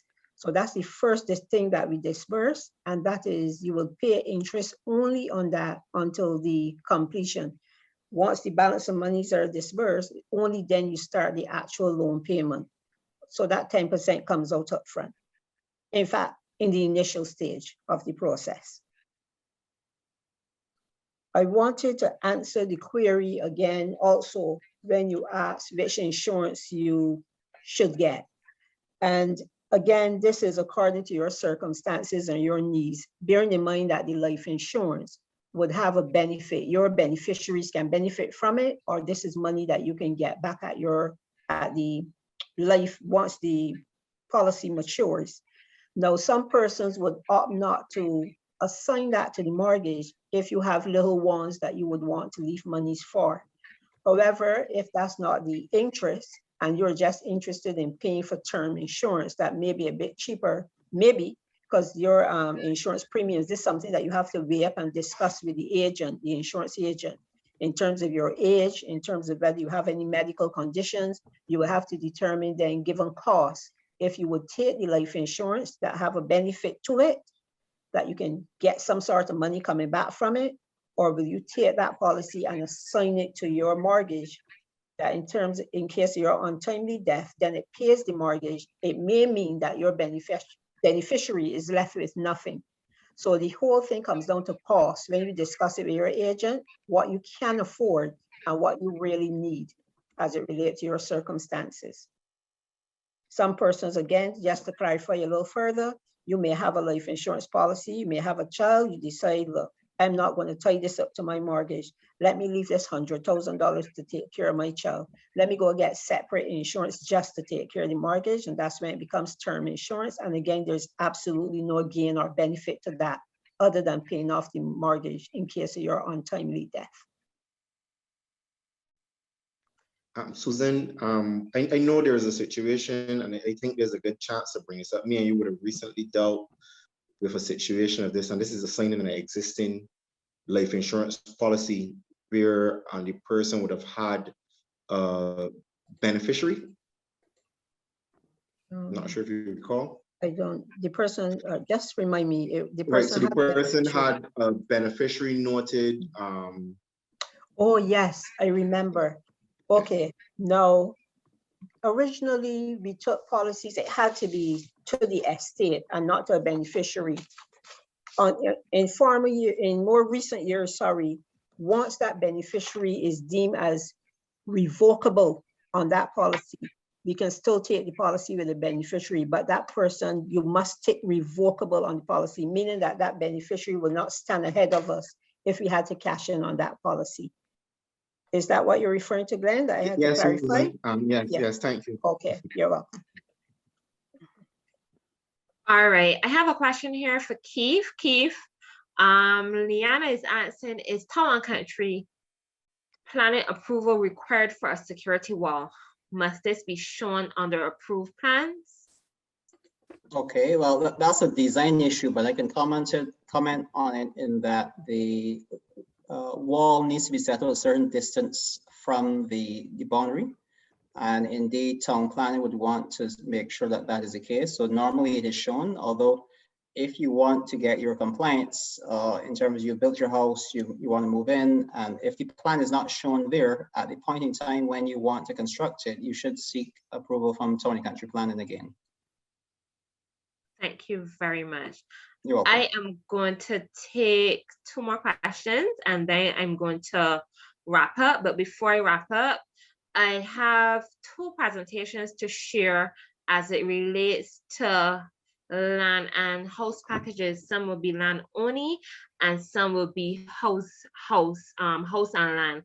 What I'm going to do, I'm going to share them outside of this presentation. So I'm going to send, once you would have registered for the webinar, I would collect your email addresses and I would send you that information after the webinar is completed. Outside of that, recordings for both days, yesterday and today, will be made available by early as next week, along with the presentation of the slides from the various persons. All right. When you're leaving the room, you're going to see that we have maybe a 1-minute survey, just asking you to give your feedback on the presentation, how the webinar was to you, anything that we would have missed, any feedback. If you're interested in getting a mortgage, would you consider getting one from us? Would you recommend it to one of your family members? Along with what topic would you like to see us host a webinar on next? All right, so please feel free to answer the survey. Your answers are most welcome. All right, I am going to take a next question, and this is from Kim. Kim is saying, when constructing a home according to the stage for the drawdowns, but then you want to purchase materials, for example, windows or tiles that are outside of the stage you're at, can you still get the drawdown to purchase these materials, or you have to stick to the stage for these stage drawdowns? So for example, if I'm at roof, but I decide that I want to tell my house now, do I have to wait till I get to that drawdown, or can I go ahead and use some of my roof money to tell the house? That's what I'm getting from the question. Kim, you can correct me if I interpret the question incorrectly. So who's going to answer? We were just giving time for Kim just to see if Kim would correct you. We just want to be clear on the question because it's a bit complicated question. Okay, Kim is raising her hand. So let's see. Kim, I'm gonna allow you to speak. Hi, Kim. Hello, hi, good evening. Hi, good evening. Can you explain your question in a little more detail for us? Yes, great presentation by the way, and I enjoyed yesterday as well. Yes, you actually got the question correct. So basically, if I'm at wall stage, I think I put that in the question. If I'm at the wall stage, Yes, you did. And I saw like a sale on tiles or something, and you see that all the time. Can I rush and go and buy the tiles, or do I have to wait? Because tiles are basically finishes, almost like windows or doors. That's when you are closing the house. So if I see a sale on tiles, can I go and get drawdowns for the tiles, or do I have to wait until I'm at that final stage to get those materials? So basically, can I skip ahead and get stuff that's outside of the stage? Before we answer, there's a question I would like to ask you here. Mm-hmm. Are you using, has your contractor cost, well, your contractor really and truly should have costs for these in his estimates. And I'm sure that the QS would have also budgeted for them in his costing. Mm-hmm. It more sounds to me like you're using, I would say, a builder, not necessarily a contractor. So you're sort of managing the situation and controlling it from that aspect. I'm correct? Yes, this is just from an example I've seen before, and so I'm just asking if this is possible with the credit union, because always the questions, because it's very, that type of situation is a situation that will call for very serious management, because we have to, it's a ticklish question. It can go yes, it can go no. It all depends on how the drawdowns are going. For example, we wouldn't want to make any mistakes in allowing to get tiles, and then there's money that can't finish your roof.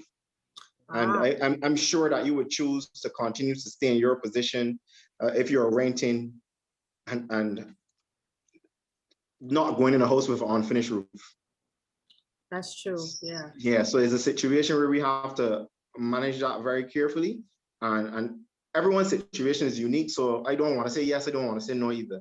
We would have to look at that in its entirety and see how the drawdowns are going. And I guess at the stage you're at, and just make a more informed decision as to whether or not you can proceed with that. Oh, makes sense. Okay, thank you. Mm-hmm. Sorry, I was muted. I have one last question from Janelle. So the minimum deposit is $4,000 to apply for a mortgage. What if I have $10,000 saved? Will the full $10,000 be held, or just the $4,000? No, we wouldn't hold the entire 4,000, but there's a but. It all, as I said just now, each situation is unique to its own.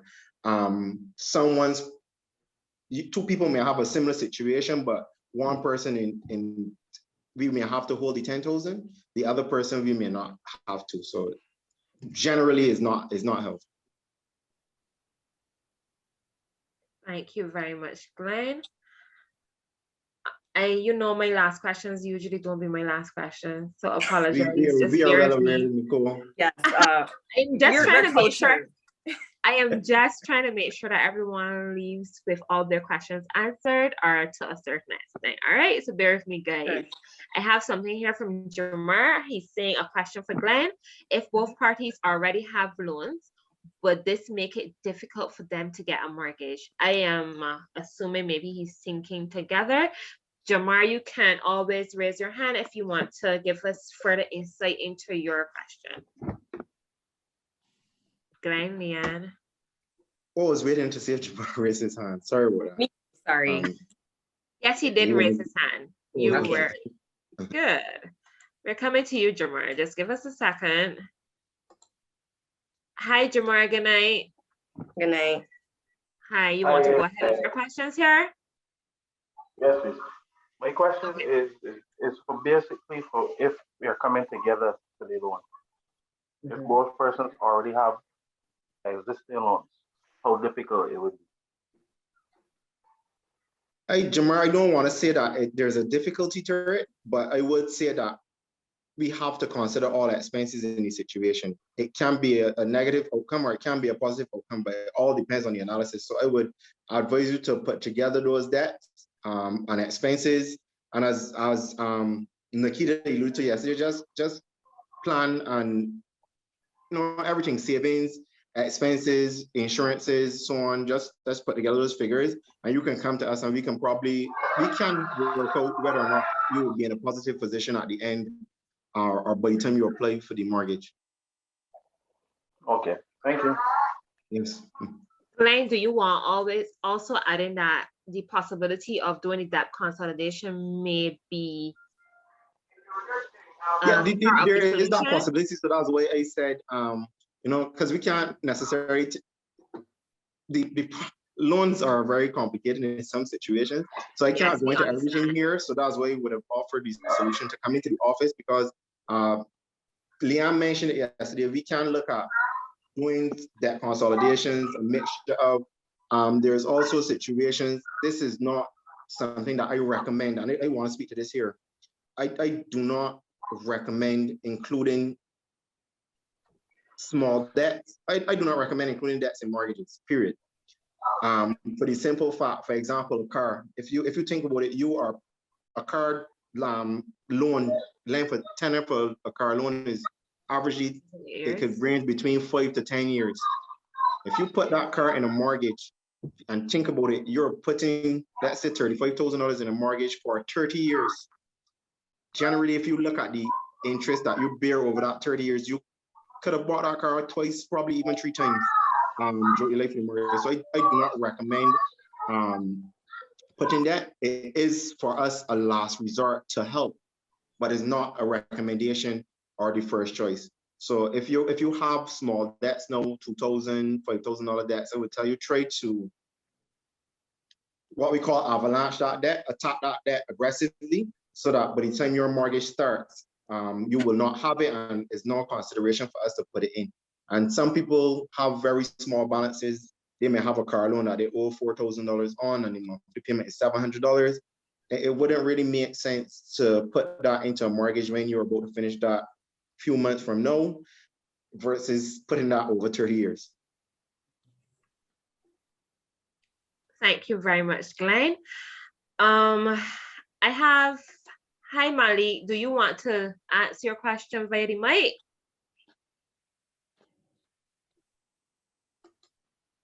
Hi.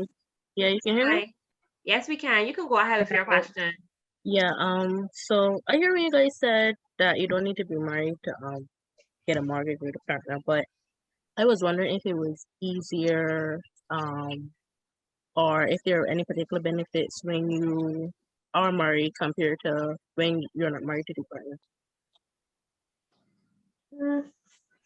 I would say here, the benefit would be you're bringing 2 incomes together, but also, as Jamar would have asked earlier, you're also bringing expenses. Are you clear on what I'm saying? Yeah, but it's getting in with a partner regardless. It's just one is married and one is not.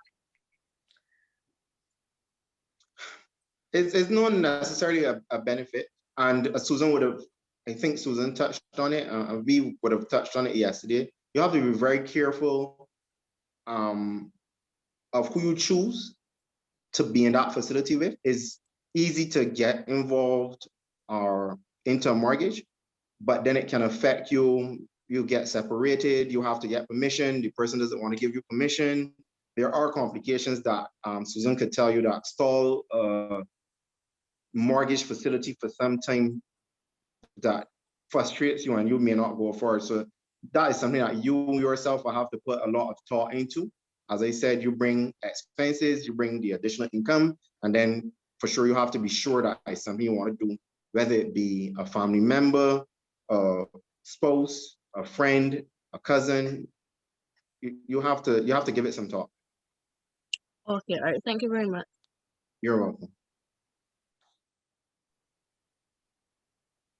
One last question, the last. Akila is asking, how soon after receiving a land loan from the credit union, can I convert this land loan into a mortgage? And would there be any additional legal fees? But before you guys answer, I just want to hear my presence as well. If you need Glenn or Leanne or anyone on our panel to contact you, you can leave that information as well in the survey form. All right. But you guys can go ahead with the question. Do you need me to repeat it again? Yeah. How soon after receiving a land loan from the credit union can I convert my land loan into a mortgage, and would it incur additional legal fees?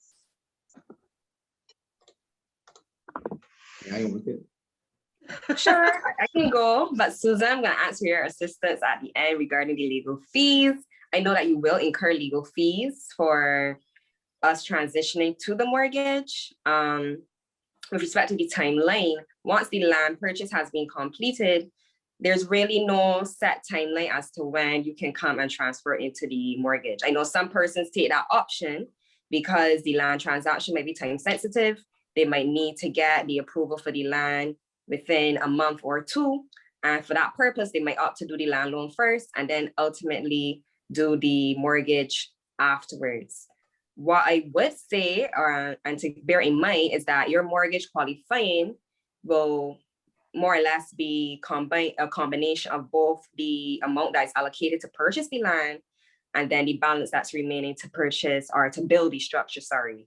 So just bear in mind that the higher the land balance is, the less money you have available for the construction of the property and to accommodate those additional fees for the transition.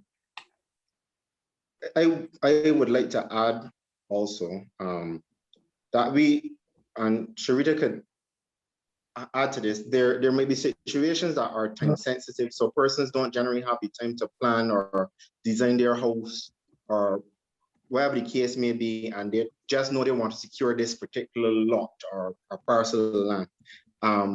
There is but before too as well, but it's a little bit more leeway as the time now due to COVID sort of makes the process longer. You can, in the interim where we would have approved you and the legal work has started, you can revisit us in that space while Susan is conducting her legal work. And once you have secured the necessary documents in terms of the town and country planning approval, the environmental assessment, the stuff needed, we can revisit, or I would say revise our commitment to include construction. If it can be done within that time frame before Susan completes her legal work, it will be one cost up front.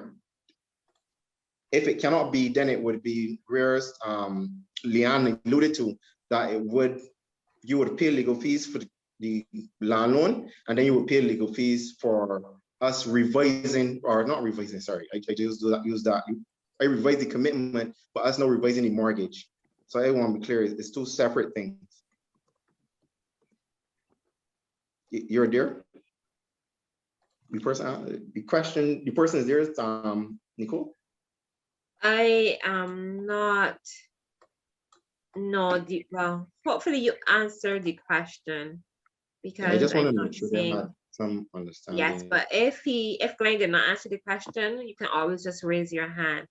If I purchase a land loan from the credit union, how soon can I start building a structure, providing I do not want to get a mortgage and build it out of pocket? So I have a current land loan with us, but I have money that I can build out of my pocket. Would I be allowed to build, or do I have to seek permission from you guys? Let me take that question.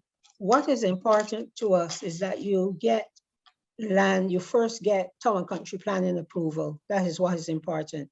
Now, as a courtesy, and it would be proper to advise us that you are indeed about to build, since we are holding the land as security.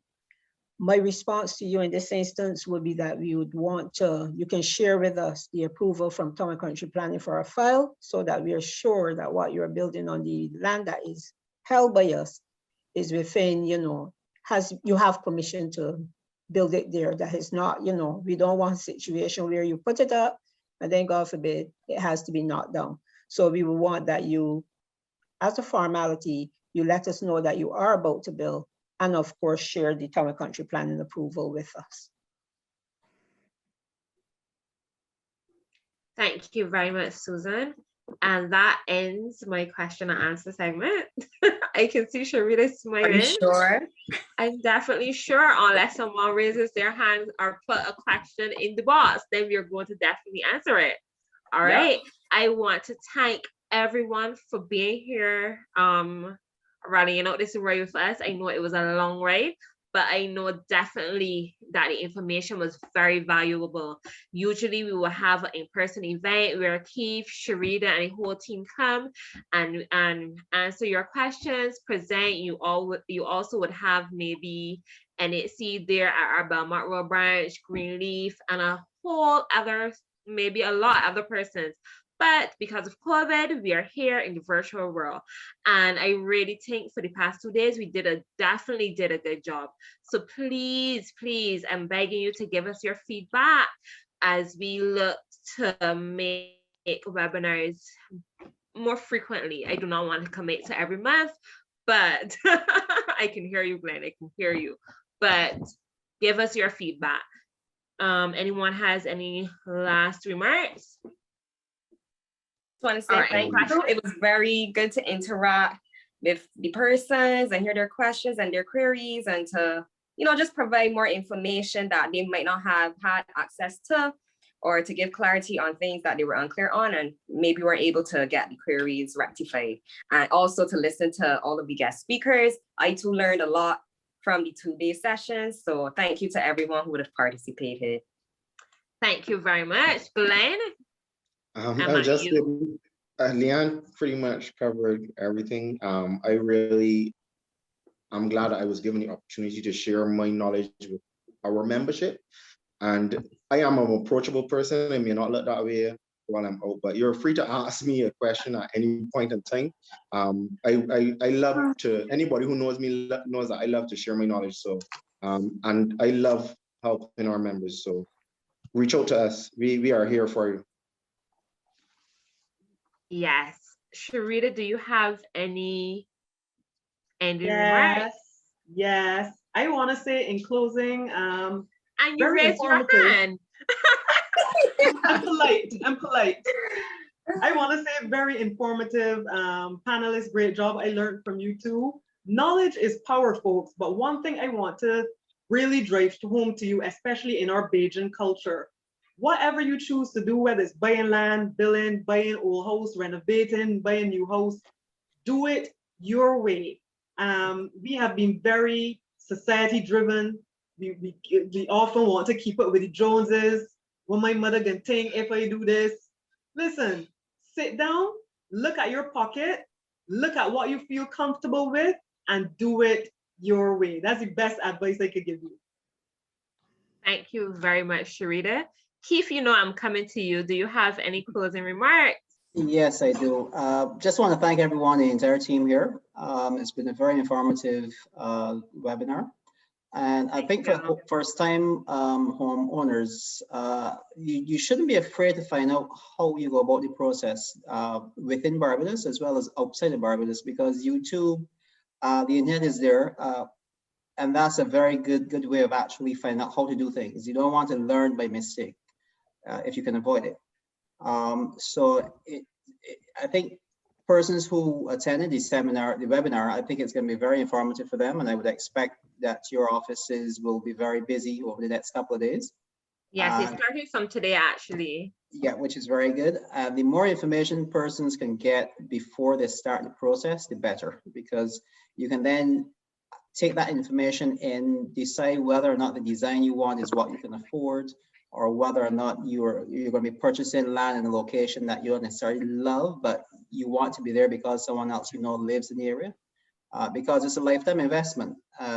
Your mortgage is going to be successful if you maintain your home for the full duration of the mortgage.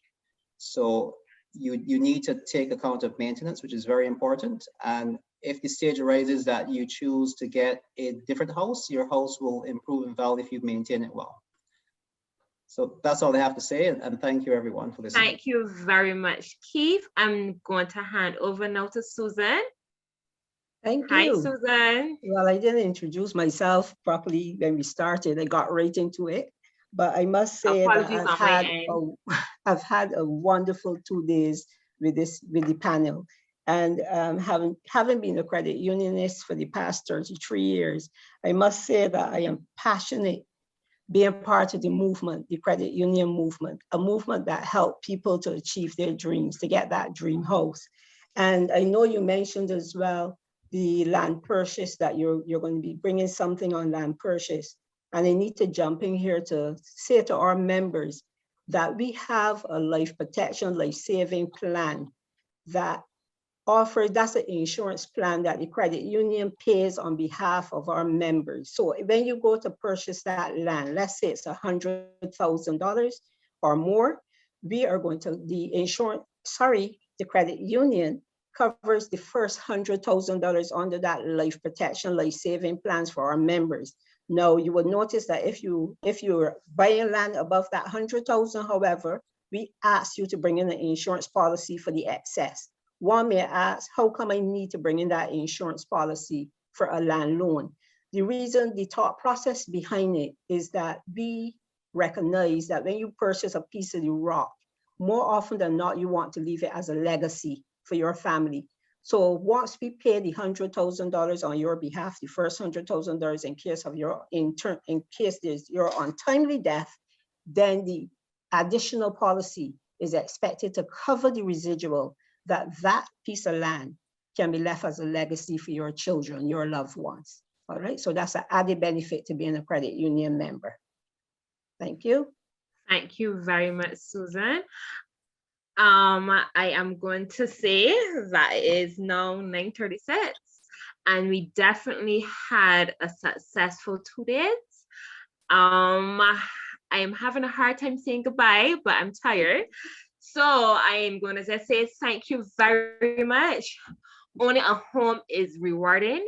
It is stressful, but it's rewarding. But if you make the correct steps, make the correct moves, and you follow the processes, if you have any issues, reach out to somebody that you know for help. Don't suffer alone. I am seeing I have a hand raised. Am I allowed to answer this hand raised, panel? Finale.